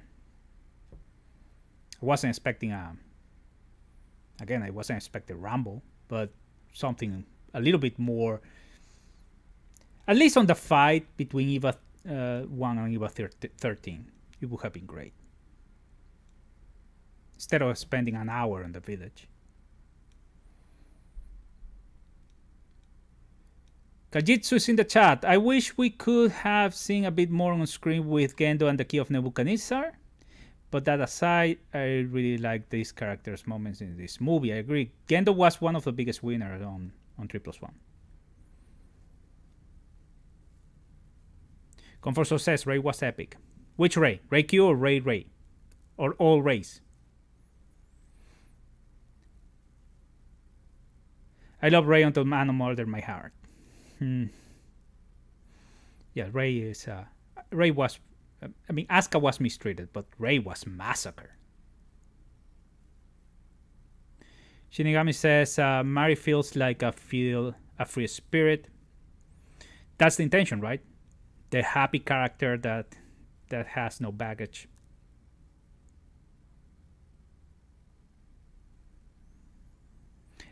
Sean says, I could nitpick every scene outside of Asuka fight scene of Evangelion 2. Yeah, in Evangelion you have a lot of things to nitpick. Not only the battle. It's a very complex movie. Engok says, sure, boys is still the best fight. All right, let's not try talk about the end of Evangelion. Let's leave that for another stream. Every Ray and the last Ray. Some people call it dementia, yes, the genre. Double the Word says.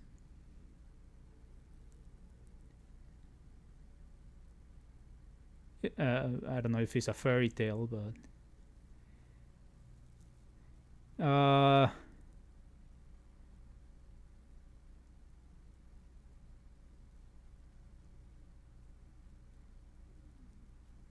yeah, and that's Shin says, I hate to say, I gotta agree. Gendo became more likable than I expected him to become.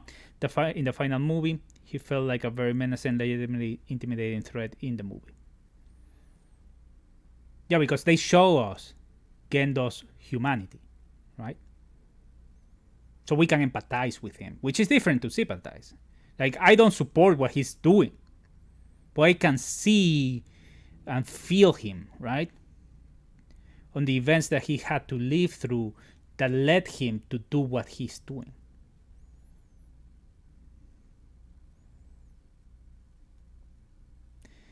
Dark Knight fan says, I cried like a baby when Rey said her last words to Shinji and died. You mean Rey Q, right?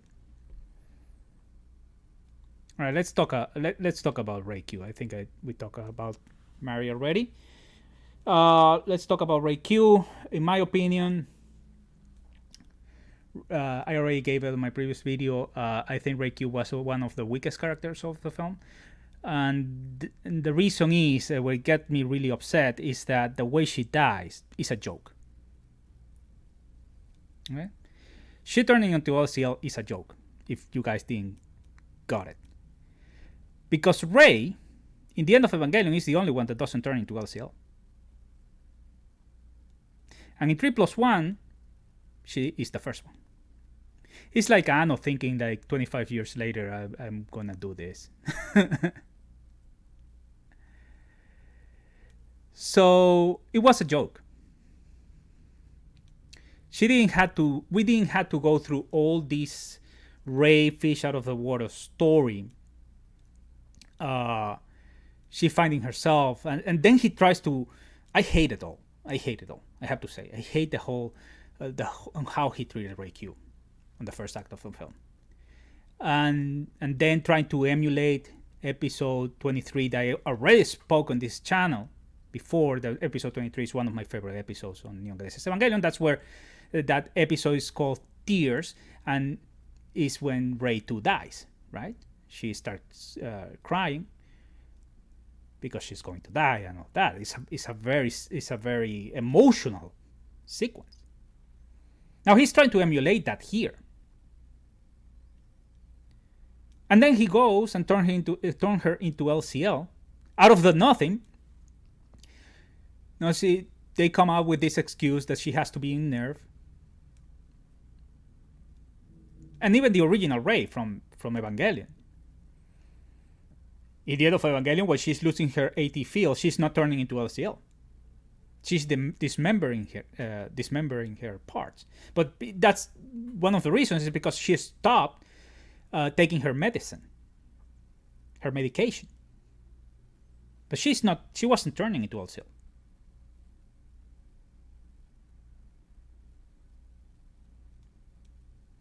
And that's the end of Evangelion. So the whole reasoning of this is that Gendo Ikari wanted Shinji to feel that he lost something, like he did with Yui. Right? Why? Why that vendetta? Why? It's weak. The argument is weak. Doesn't work for me. And especially if we have to go through all this story of Rey and Count and finding, the beauties of life and working the land and sharing with people and all that. At the end, she dies anyway because of a joke, because that's what it is. It really upset me. I don't find any symbolism or romanticism behind it. I just find a bad joke of turning Rey into LCL. There's no reason for it. And he gives a reason, but he doesn't have to do it. There's no reason to do it like that. That's why I consider that it's a joke, and it's a bad one. It got me really upset. It pulled me out of the movie. That was the first time that I was out of the movie. I was not enjoying at full the whole village sequence. I did enjoy Asuka. I did enjoy that on that part. But other than that, I mean, there's little more that I can say about Act 1. It can really be saved. Why Rey Q couldn't stay on the village? Why Gendo Ikari wanted to kill Rey so Shinji could feel the same way that he did with Yui? Are you kidding me? That's the... I don't know, it feels weak. It's just a reason to turn her into LCL. It really bothered me.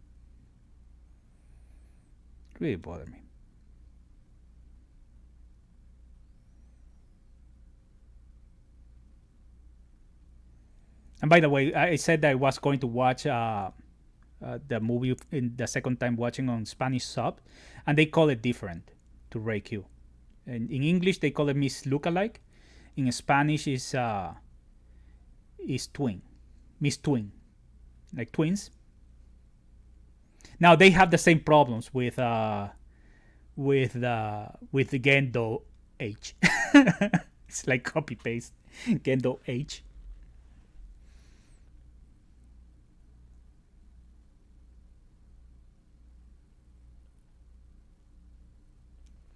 Shankamer says it was weak, I will admit, especially since Shinji was not too attached to Ray Q to begin with. That's correct. He doesn't understand what Ray Q is. He doesn't understand it. So why? Why he should feel attached to it, to Ray? The same way that he felt attached to Ray too, and still, Gendo consider that Shinji is attached to Ray the same way he was attached to Yui. Doesn't make sense. It's weak. It's a weak argument.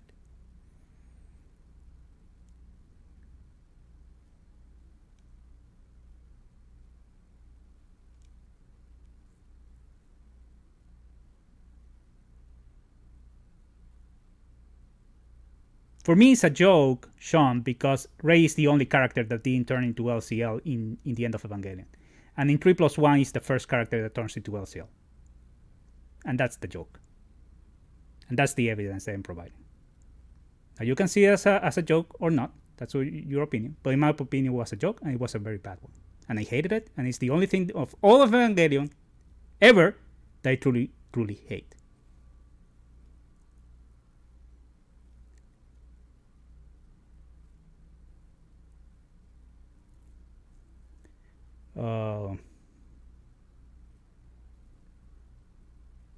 Nakano is doing things in this movie that he's doing deliberately, like the bento box with Asuka. He knows that he didn't develop Asuka's arc properly, and the only thing that Asuka's base her feelings towards Shinji is because of the bento box, and he points it out. He knows that, and then there's another scene that we didn't talk about in which Asuka and Asuka and Marian talking, and Mari tells Asuka that ask her if she talked to, or there's any movement on the Shinji front, that she says she doesn't need a lover, she needs a mother, and instantly they cut to Misato. That was deliberate, because Misato is this mother-like figure, right? So he's doing things in the movie that are very deliberate.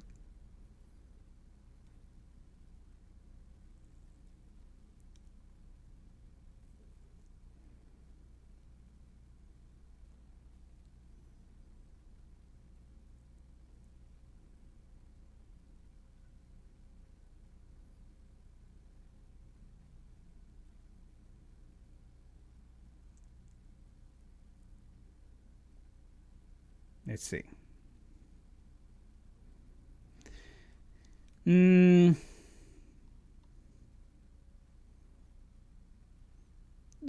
My problem with the first act is that it was too long.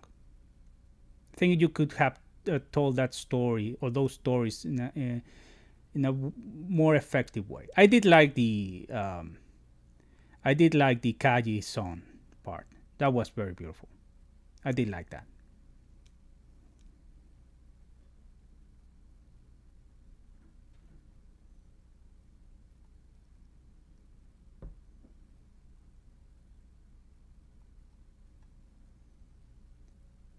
Bandira says Rey was the symbol for the waifu in your head, and she didn't survive in the real life.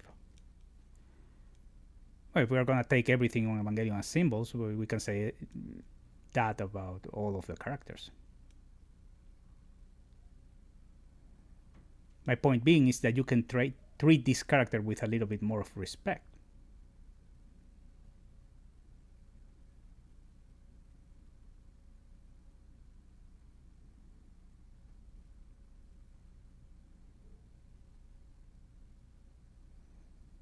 Says, not Rey dies because of lack of LCL treatments. Why she didn't fall apart like in well, end of Evangelion Rey suffered from, I forgot, but not the lack of LCL treatment.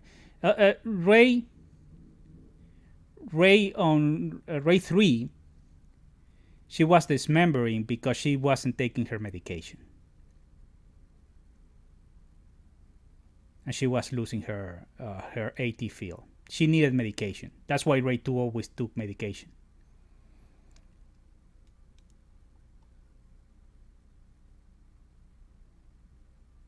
And regarding long-haired Rey, well, with long-haired Rey, I didn't have many issues. I think it was expected that she was going to be in the movie. I wasn't expecting her to be long-haired, but I was glad that she was, and they could find each other. But I don't know, man. The Rey thing for me was one of the weakest part of the film. I don't know what I can say that I actually liked from Rey. It's hurtful because I was enjoying Rey on Rebuild a lot.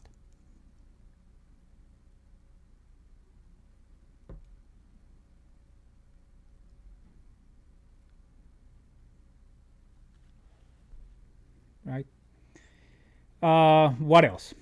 Let's move away from Rey because every time I think about it, I get upset. We have Misato, right? Let's talk about Kaji, Misato, and Kaoru. And I think with those three, we can leave this stream for today. I'm going to make another stream. This is not going to be the only stream. I want to wait for more people to watch the movie. But I wanted to hear you out, guys, to see what your first impressions were. So let's talk a little bit about Misato, Kaoru, and Kaji.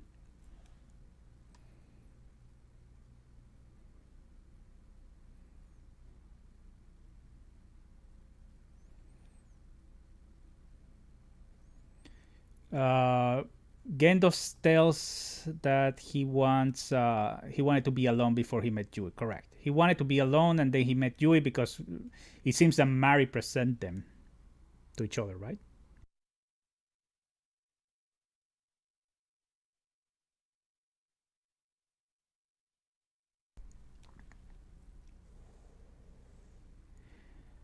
Reveal Ray says Brett is an improvement on the TV series. Really like it because Ray on Reveal is more. She opens up more, right? And because she's more relaxed. She likes people like her better. In Neon Genesis Evangelion, it's a journey. She starts like a very introvert, very close, and it's a journey for her to discover the world and discover Shinji and discover human interaction and that. And we don't see the best Rey on Neon Genesis Evangelion until, I would say, Leliel's episode, which she actually stands up to Asuka when Asuka is, spitting acid, saying that Shinji did that because he's irresponsible, and then Rey kind of stood in for him. I think that's the point in which Rey started to become the Rey that we remember from Neon Genesis Evangelion. Sean Cameron say one emote from Misato. That's about it. Misato watered down. She started really strong in the first movie. The second movie she was kind of a secondary character, and then in the third movie she was there. She was a cameo basically. And in this movie, I mean, we have two changes on Misato, right? From Misato, the original Misato. The first change is now she has a kid with Kaji, right? Kaji Jr. And the second thing is that we are let know that that instrumentality was developed by his father, which is really funny to me because it makes no sense. But that's the big reveal, right? So the whole instrumentality project was developed by Dr. Katsuragi, his father, her father. So how does this change the lore on Misato? This changed the lore because Misato's motivation to join NERV in the first place is to avenge his father. And in original Neon Genesis Evangelion, she doesn't realize about the existence of Lilith in the headquarters until episode, I think it's episode 15. For the first 15 episodes, she doesn't know about Lilith. or Adam, because Kaji confused it, right?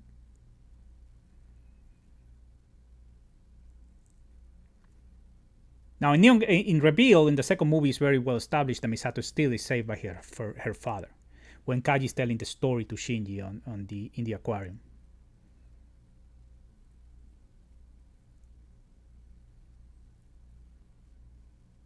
So I'm kind of curious. I mean, if Anno sometime do the time skip movie, he will have to address many of these things.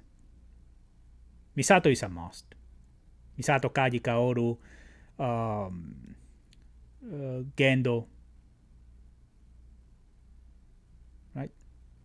That's the other thing that I want to talk about a little bit about the time skip. Let's see, where did I see that? I think I saw it on the wiki fandom. I think I saw them there. Okay, wiki fandom. Big shout out to wiki fandom. They're always doing a great job. For reference, let's see. I think it's the booklet.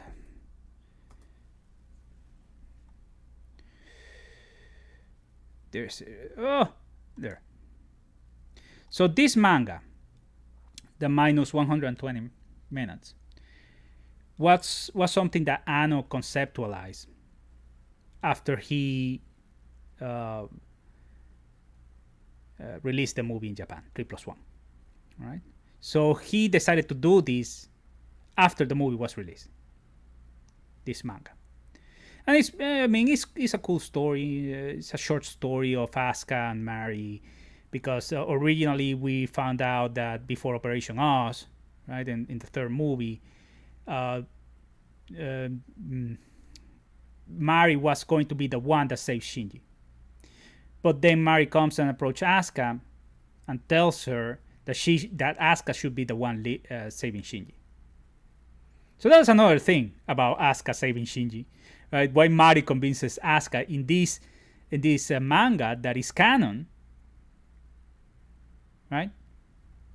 Maybe to set a precedent there, so give her more moral ground when facing Shinji. Anyway, the whole story is Mari trying to dig into Asuka's feelings for Shinji, and then convince Asuka to actually take the lead on the operation that will save Shinji. It's also explained why Asuka had that rag plug suit, right?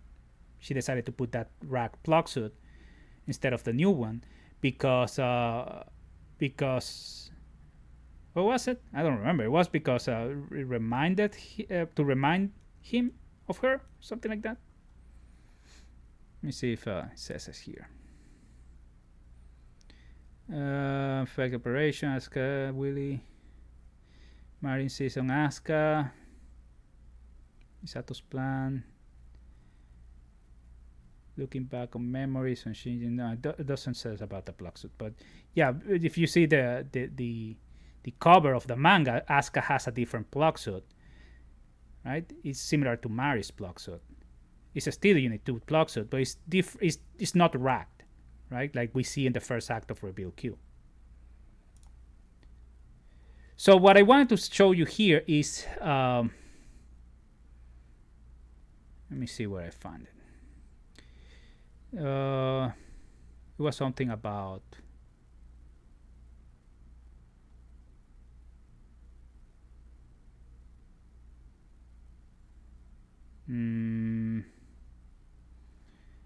there's a lot of people, movie theaters. While the manga's event are canon, illustrations are not. Oh yeah, because the manga had, at the end of the manga, there was like 20 pages or 15 pages of illustrations. I have it.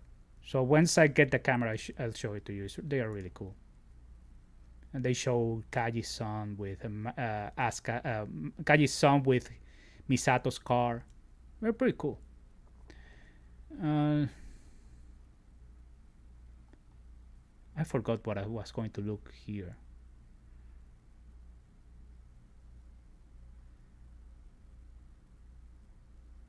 Jeez, I completely forgot. Oh, yeah, there it is. When director Ano spoke about the 14 years time skip at the final stage of the greeting, he addressed why Kaoru was wearing a commander's uniform. Fuyutsuki and Gendo were removed from power at Nerve. Following the end of Ha, Ha is the second movie, Kaoru became commander and Kaji became vice commander. Ano said Q was originally supposed to be a film about how this happened. Q, Evangelion 3.0, was eventually meant to be about the 14 years time skip. That's the movie that we saw on at the end of the second movie, right? That we never saw because we got Q. And Ano planned to not have Shinji in the entire film. Shinji's voice actor, Ogata Megumi, was surprised at this. In the end, the idea was set aside, and Q became the film we got. There are no details for the lost 14 years, but a scenario for them exists. A scenario for them exists.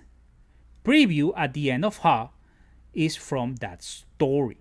So the very last part of the second movie that we see all those sequences, the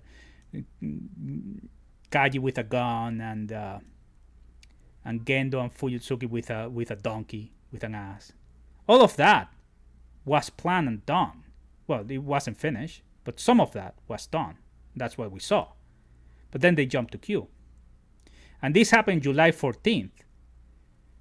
And then Collider came with the news 4 weeks later, and 2 days later the New York Times, that Ano detailed he might come back to the franchise to work on that scenario or others. Right? So that's what I have to say about the time skip. I think that eventually 5 years, 10 years from now, between 5 to 10 years, if Ano returns, this is what he's going to do. How he's going to do it, I have no idea.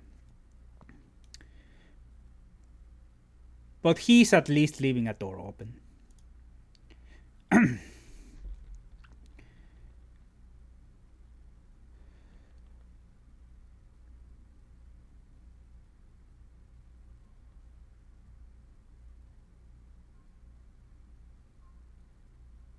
Franco Muscellini, welcome Franco, says Misato has Shinji block suit on her Room of the Wonder, correct? She did. Sean Cameron said they didn't really respect the reveal about that. To be honest, yeah, it's very quick. They just mention it. They don't dig deeper on that. I don't know how to mention your name. Sorry. I think it's Russian or Greek. It says 3. In film, Rei makes with Shinji like Yui made with Gendo connect to the world and other people. Banderas 2, I think Asuka was the one that took advantage of Kenken because he was one of the few people who wasn't afraid of her. And Kensuke just got older in this friends with benefits relationship. Yeah, she took advantage because she didn't want to be with other people, right? So he simply took her in, and she accepted. Gendo makes some decisions like the child too, that not only like grown up. Yes, because he's basing all his decisions of his the feelings for his wife. Shankar said, I didn't know that that manga existed. Yes, and I. It's available if you look enough. You might find some hints on my Discord if you join. Double the Worst Troll says, I think everyone is disappointed there no perfect arc for every single character, but their arcs were all done in the original series. The only character whose arc was never done was Shinji. Wait, what?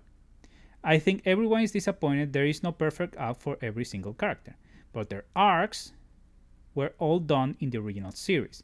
The only character whose arc was never done was Shinji. What in Shinji's arc?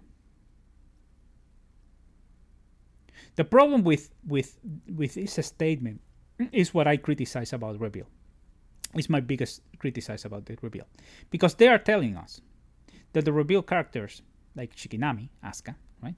They are different from Asuka, Soryu. So if you're going to do that, then you have to provide Shikinami Asuka with an arc. You cannot base the whole arc on nostalgia, and that's what they do, and that's what they did. Sean Cameron say, I wonder if the mission would have been successful if Asuka wasn't there to partially awake him. That's a good question. That manga wasn't prepared. He prepared that manga like 2 or 3 weeks after. When was it? This is from Maeda. She says, the decision to make the booklet was made on the day on stage greeting on April 11th. The movie premiered on March the 8th. There was no plans for do this, the Eva Extra X manga. He took the decision after a greeting. In the waiting room, Mr. Anno, general director, came up with the idea, and we decided to make it. We decided to produce the booklet. The box office revenue is not just about the success or failure of the business, but it also affects the director's future activity. Director's future activities. So we all wanted to make it happen. At the same time, a lot of people came to the movie theater despite the headwind of the corona disaster. I was also very grateful for that. I wanted to make a souvenir that would make the people who support us happy. So they came up with this idea 5 weeks after the movie was premiered. That's how Anno works.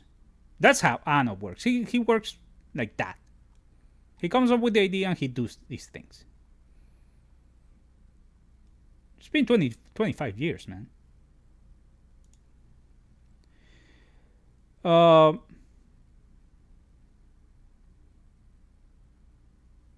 wonder if the mission could have been better. Yeah, I read that. Rip the Kid, man. Cypress has to lose his mother and father.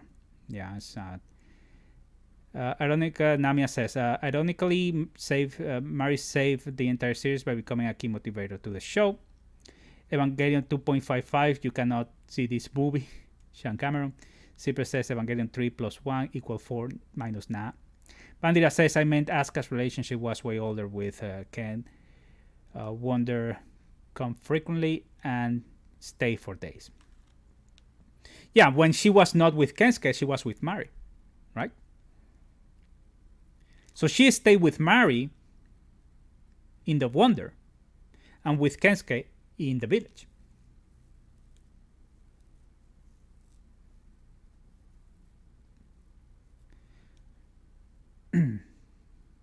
All right, let's talk a little bit about Misato, Kaoru, and Kaji. So Misato needed more time. The whole Dr. Katsuragi thing was for me a big reveal. As you guys know, I do a lot of analysis on Misato's character, and one big motivation of Misato is her father, right, in Neon Genesis Evangelion. So this changed everything. A big part of her motivations, and I'm very curious about it. I don't reject it. I'm just curious. I want to know more about that, but they never expanded on that. It was a disappointment for me, but I guess that now that they are talking that maybe in the future revisit the timescape, we will get more on that in the future. So I don't close the possibility that somewhere in the future we will revisit that. And regarding her son her son's arc regarding she and her son, it can be also revisited during the timeskip movie or OVA or manga, whatever they're going to do. So Misato overall, even though that it bothers me that she didn't have enough or more screen time, her purpose in this story wasn't as big as in Neon Genesis Evangelion. So it didn't bother me overall because her role was really small this time around.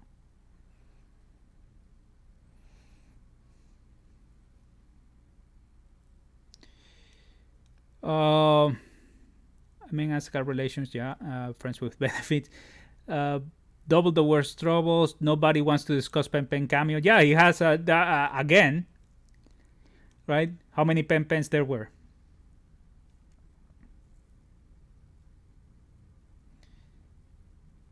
Bandira says, I mean, Asuka's relationship was way older with Ken. Wonder comes frequent. I read that. Where am I? Pen Pen is my favorite penguin. Makidia said, do you really think the movie is an 8 out of 10? I haven't decided yet. That's why I didn't provide with a rating. I do watch a lot of anime. I have done reviews on my channel. I try to provide one review per day in my Discord. So I'm not ready to make that decision on how can I rate the movie. It's not gonna be a 1, that I can tell you. It's not gonna be a 10 either. So right now, if you ask me, I would say that it's close to an 8. It's close, but I'm not ready to make that decision yet. I'm gonna reserve it for now. Sipret says, she wasn't able to become a proper parent. We can argue that she was a mother to Asuka and Shinji, but she literally has a biological son. Yeah, and that son came during the time skip. So her role changed. Because now she's a mother, like a legit mother, right? Now, by the way, she doesn't want her son to know that she's the mother, right? Because she never told him. As Kensuke said, she didn't feel like it was going to be a good idea to be her mother. But at the same way, she is a mother because she's protecting him as a commander of Wily, right? It's only that she has big responsibilities, right? So I don't see nothing negative on that relationship, on that interaction. I mean, it's sad, but it's the apocalypse, you know? You have to make decisions like this. Sean Cameron says, I assumed she didn't find out about her dad's involvement until the time skip, but it still should have been addressed how this changed her. I see her. I mean, I can see it. Maybe she found out about that later, but we were let know very early into the timeline that she knew the existence of Lilith in Nerve in the first movie. That is equivalent to before episode 6 in Neon Genesis Evangelion. That's very early. So that leads me to believe that maybe she knew something else, you know. That was never addressed, by the way, how she knew the existence. But what's the reasoning of putting Misato to know about Lilith in the first movie? Why they did make that change, right?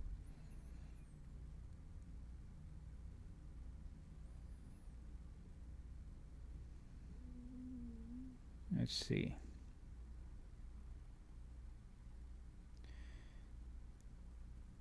Not even close to the end of Evangelion. You mean on the rating?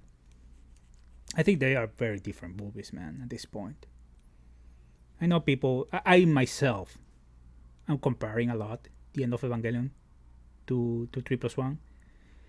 And it's quite unfair to do it. Because it's different times, it's a different audience overall. If you ask me, the end of Evangelion is a better product overall. But that's me. Maybe a younger generation of fans can tell you if they like more the end of Evangelion or 3+1. But I'm an old school dude, and I will love the end of Evangelion more.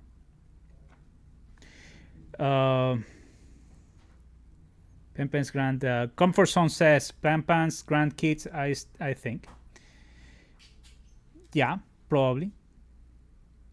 Jimmy Olderpon says, oh yes, a straight-to-video OVA. I wouldn't discard it. You know, I always wanted an OVA for Evangelion. We never got it. And wait, give me a second, guys.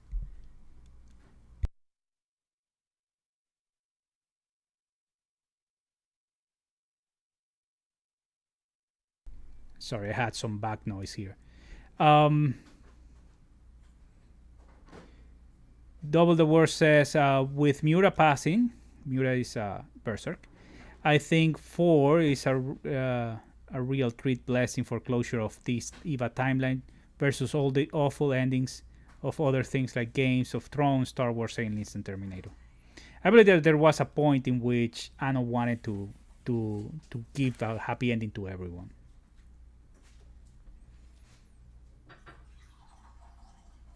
Comfort Zone says Misato was expecting at the ending of 2.22. Sneaky. Yeah, they were misbehaving. Lauren Daza says if you're against the Asuka arc being based on nostalgia because she's a clone, you should have the same problem with Rei, Rei 2, and Rei Q, no? I think... What? No, Rei was developed on Rebuild. Rei had 2 movies on Rebuild. The first one and the second one. Rei was big in both movies. So her arc was developed. Regarding the LCL thing, it's not nostalgia. It's what that is, in my opinion, it's a joke. It's an Easter egg, you can say. That's it. Nostalgia, in my opinion, is the beach scene. That's not nostalgia. Recreating something that we felt very strong about in a previous presentation. That's what I'm saying. Sean Cameron says probably didn't want Kaji Jr. to know since she was largely responsible to near third impact, and that was something that really bothered me in the third movie, right? That they throw everything at Shinji and no one else assumed responsibility, and now we realize that she did. She feels as actually Shinji says to her that allow him to carry the burden with her, right? So basically what they're saying is that Misato assumed all of the responsibility. She's carrying the responsibility of all of them. And in Q, it felt that they blame everything on Shinji. Rei prior to 3 had a great arc, not based on nostalgia, though she was very different. That's what I'm saying. Orlando Wynn says, if I remember correctly, Misato knowing about Lilith is explained the Black Lilith scene when Gendo says something about it being manifested by themselves, maybe alluding to the whole loop cycles theory, but not too sure. I was explaining on my Discord last night that I'm digging into the anti-universe and the Black Lilith thing. I haven't made up my mind yet, so I'm not going to refer to that because I cannot. Maybe I'm going to say something that I'm going to change my mind down the road. So I'm not going to address the anti-universe or Lilith, the Black Lilith thing. Double War says, Lasaya, I agree with you. I still see these characters done already. Reveal cannot beat those original arcs. Oh, but Ritzko wasn't even touched in Reveal. Trashcan says, did anyone else notice that in the beach scene, Asuka Suits was caught up because she was shown as an actual grown-up but an adult, or she will be without the curse of evil? That's correct. That's because Shinji wanted to give her body back, right? Or her body, 28 years old body, was part of the ending for Asuka. And that's the reason why the plug suit is not only the plug suit, but the little ornaments that she carries on on her hair, they were also off because it kind of project childhood, right? So now she's a woman. That's the ending that Shinji chose for her. Sean Cameron says, I love that one on the side characters called Misato out of near third impact. Darren says, Kashikinami somehow developed over this 4 movie. Sorry.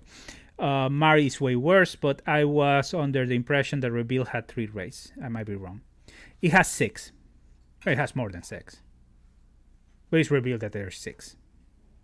Now, I don't know if there was a Ray 1 before the Ray that we got on the first and second movie.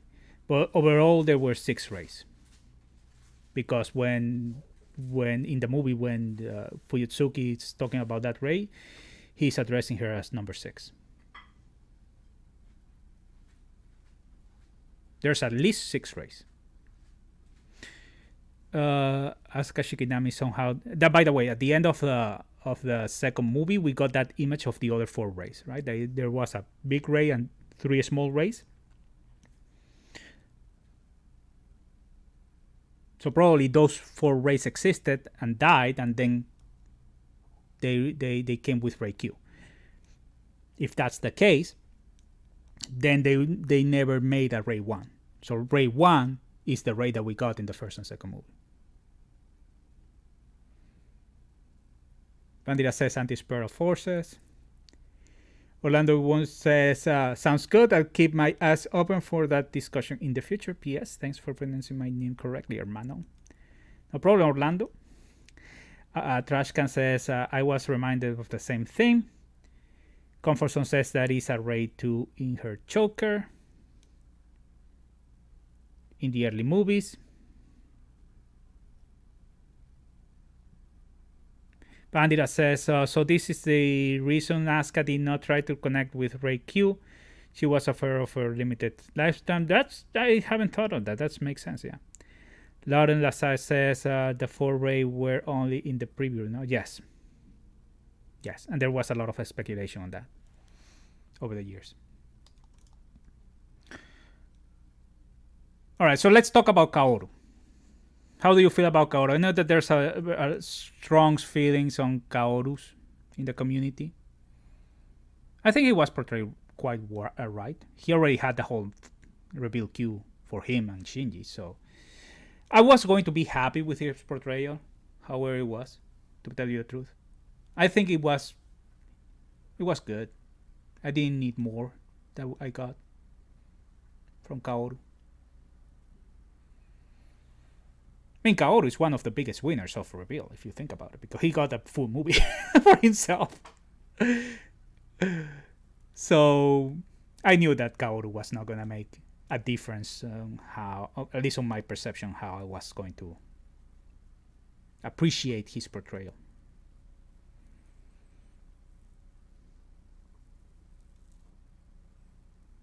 Asuka was surprisingly nice to Rei Q. Yeah, that's correct. She was, right?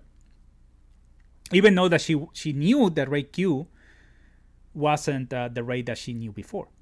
Because the Rei that she knew before died after Asuka had that incident, right? The EVA 3 incident. Double the War says Kaoru was good though in 3. Yeah, I have the same feeling. His character arc and his motivations, I think they were pretty clear on the third movie.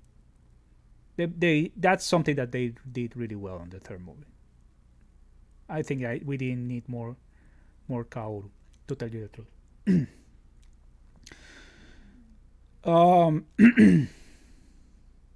Bandira says, nice, but ignorant at the same time. It only will hurt her if she befriends her. Yeah, of course, if she's going to die. Lauren Asaya says, pretty sure all Rei need to sleep in a tube of LCL for her to survive. In 3+1, she couldn't go back to Nerf, so she was condemned to die.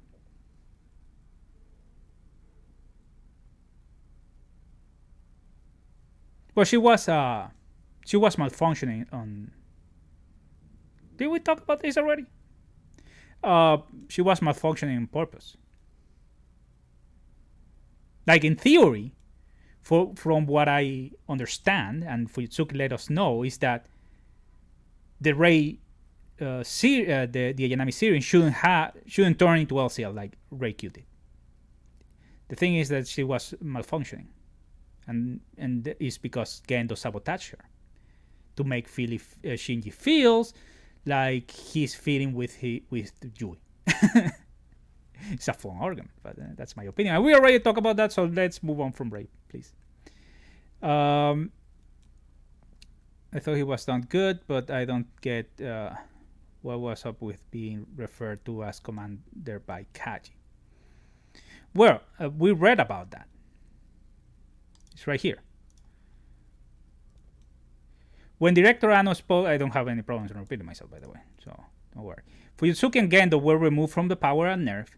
Following the end of Ha, the second movie, Kaoru became commander and Kaji became vice commander. So the whole sequence of them talking to each other, Kaji and Kaoru, as commander, vice commander, and all that, was when Kaoru was commander of Nerve. So Kaoru at that point, he is Seal's boy. He's still Seal's boy. Seal still exists at the end of the second movie. Seal stopped to exist on Reveal Q because Gendo killed them. He convinces Seal that he's going to follow his plan, their plan, Seal's plan, and convince them to kill themselves, basically. But at this point, Fuyutsuki and Gendo were ousted, and they were replaced by Kaoru and Kaji. And that was Ano who said it. So it wasn't me. Okay? So that's the reason why they are calling each other like commander and things like that. And he's wearing Gendo's uniform.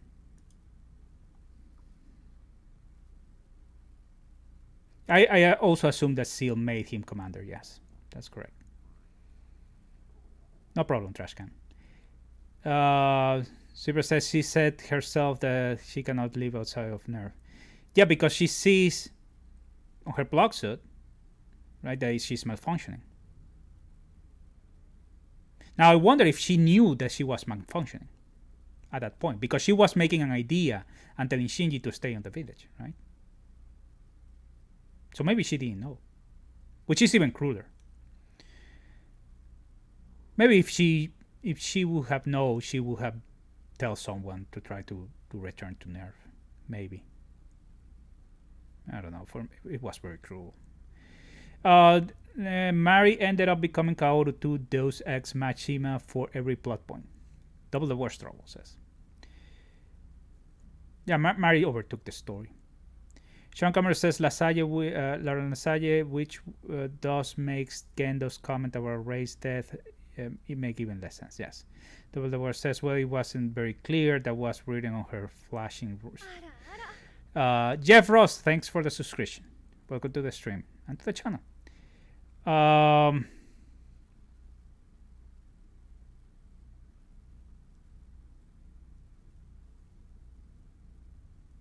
Yeah, how he returned, how Gendo returns.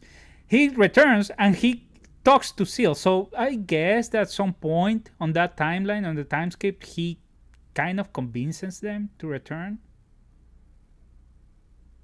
Because it's not that Kaoru is ousted. Kaoru is still there in Q after he becoming commander and all that. So I don't know if they are in good terms. But Kaoru and Gendo, they did work together in Q.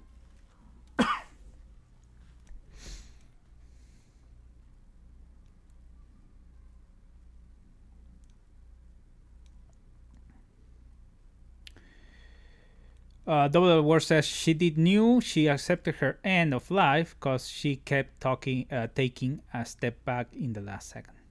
Well, she knew at that point. She knew at that point. But the first time that she says, and I think I quote correctly, it says that I see I cannot live outside Nerve, is when she realizes that she has this hole in her hand, right? And she starts crying. Several days has passed. That's what I'm saying. Is there when she realizes that she cannot live outside Nerve? Or she already knew that before that? That's my question. Shen says perhaps Kaoru was hesitating in Seal's Global because of Shinji. Yeah, maybe. Maybe he reached to a deal with all of them, with Gendo and Seal. And Kaoru is the only one that is aware perfectly of the loop, right? So by knowing the outcomes, he can pull pull all the conspiracies that he wants to replace anyone at a given time.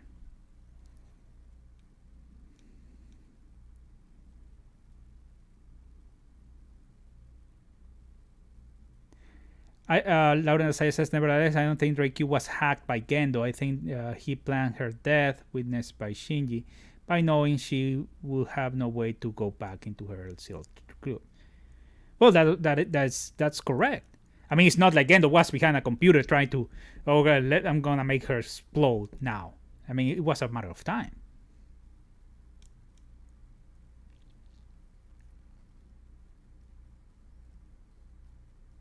And what is Nerf at that point? Nerf is the, that triangle, that pyramid that is floating. That's Nerf.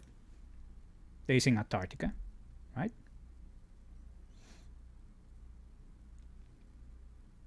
It's not the Nerf that we have on our head.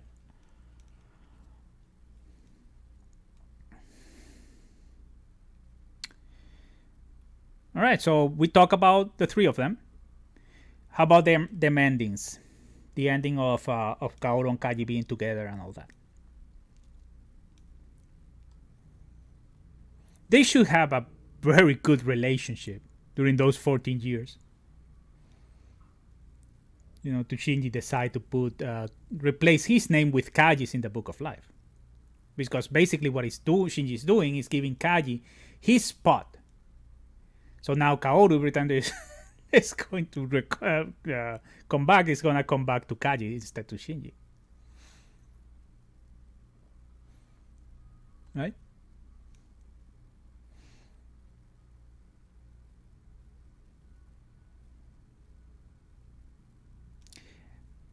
And that's pretty much it.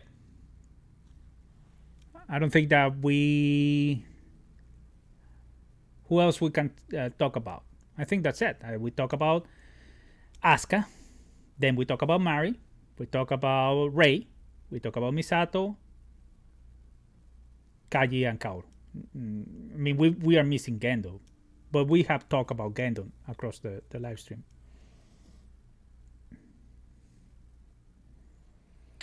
Salaryman Shinji. Otherwise, very like a Harry Potter with more adult.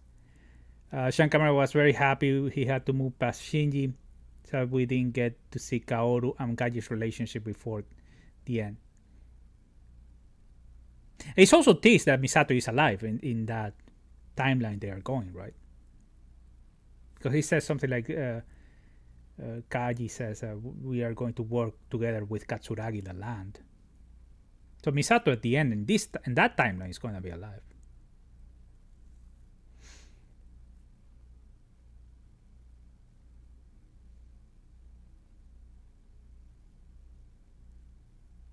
Right? Ano should have made Shinji a Hikomori. By the way, before I forget, I want to tell you about what I wanted. The ending actually wanted, and I want to use this as an end stream story. Because I've been streaming for 2 hours and a half now. So I didn't know for the past 10 years that Mari was going to end the story. As I showed before, there was an article after Reveal 2, right, this one, that talk about that. And Anno wanted to use Mari to end the story. So the way that I picture that is that actually Shinji was going to die. That's what I thought that was going to happen. And Mari was going to take over as the new generation, right? Like some sort of that. I was sure that was the direction that we're going to take. So in the future, if someone else were going to take over the franchise and do something different, they would take Mari as the connection between the Anno's Evangelion and the new generation of Evangelion. That's how I saw it. It wasn't my preferred ending, but it made sense, right? I wasn't expecting him or her running away with Shinji. That's for sure. I didn't know that. But I was expecting Mari to have a big ending. And Shinji having an heroic ending, dying. And he almost did. So I almost got it right. He almost did die. Right? His mother saved him. So yeah, that was the ending that I wanted. Not that I wanted, but I pictured. So it wasn't that surprising for me, the Mari thing. But both of them running away, holding hands, it was very cheesy. it was really funny.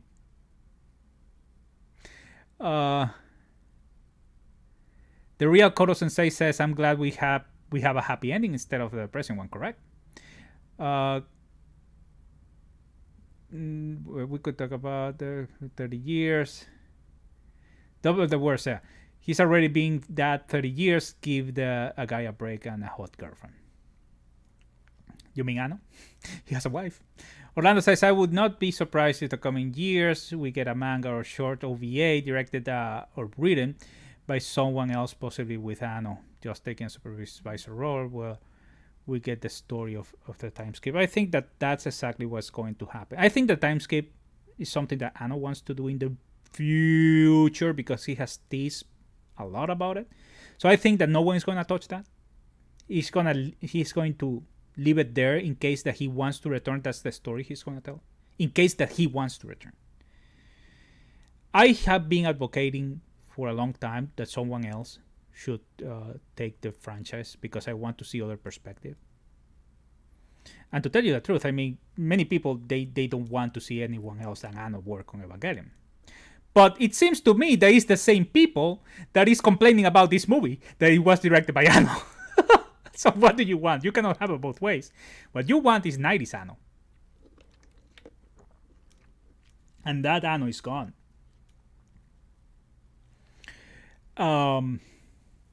So yeah.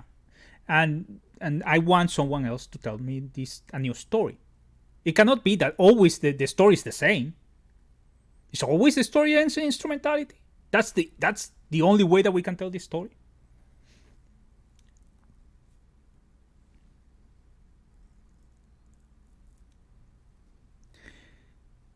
Thank you very much for answering some of my. You gave some answers for my questions. You're very welcome.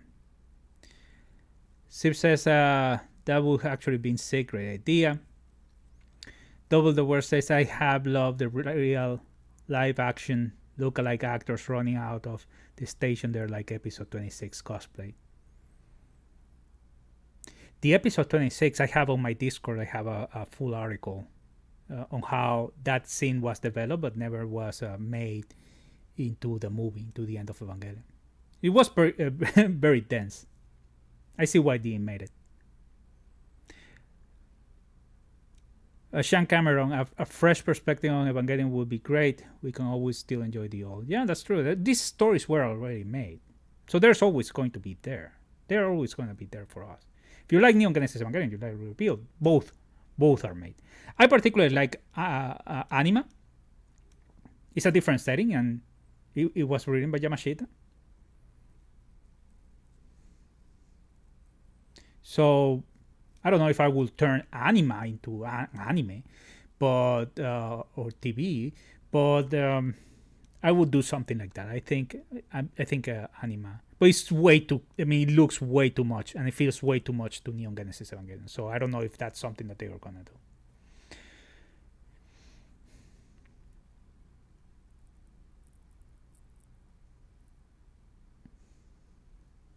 I know being the boss makes everything slower. Yeah, that's why I don't trust when Ano says I'm gonna deliver this in 1 year or 2 years. That means he can do it, or maybe he's not gonna do it.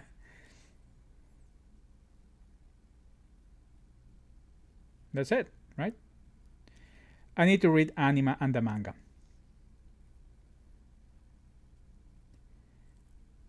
Anime I loved. With the manga, I have a sweet and sour relationship. I really think that the manga have really good things. And don't get me wrong, everyone should read the manga. Like everyone. I'm not saying that the manga sucks. All right, I think everyone should read the manga. But I cannot say that I'm in love with the manga. There are really good things, really good, but there are really bad things also.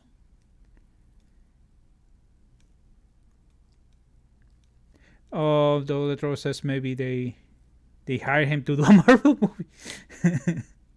Maybe they hired him to do Transformers. All right. I think that's it, right? Something else. So I'm gonna make. I still have to make my full review video. That's going to be coming sometime in this week. Hopefully, I'm currently moving, so I'm gonna be dark for a few days. I'm gonna try to post that video before I move. And after that, we're gonna talk about how we are going to address some of the new movie. I want to make some videos on the movie itself. I want to revisit old videos because basically the lore was changed on many things. And if you haven't joined the Discord, you're more than welcome to do it. Follow me on Twitter. All right. Let the comments if you're rewatching this in a later date. I watch it. What else? He did Godzilla. Yeah, he's gonna do Shin Ultraman. He's coming up next, and then Kamen Rider. Those are live action films. Sean Cameron says they can have him to do the Transformers and Eva crossover. I prefer an Eva Godzilla crossover. I don't want to see Optimus Prime again with all these movies that we already have. I need a break from Transformers, really.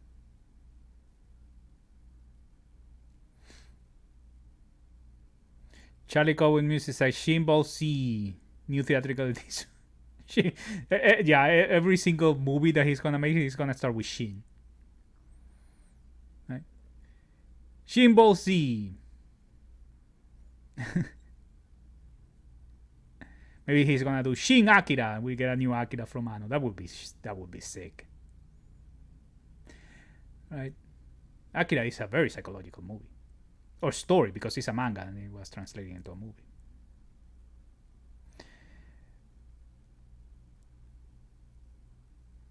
All right.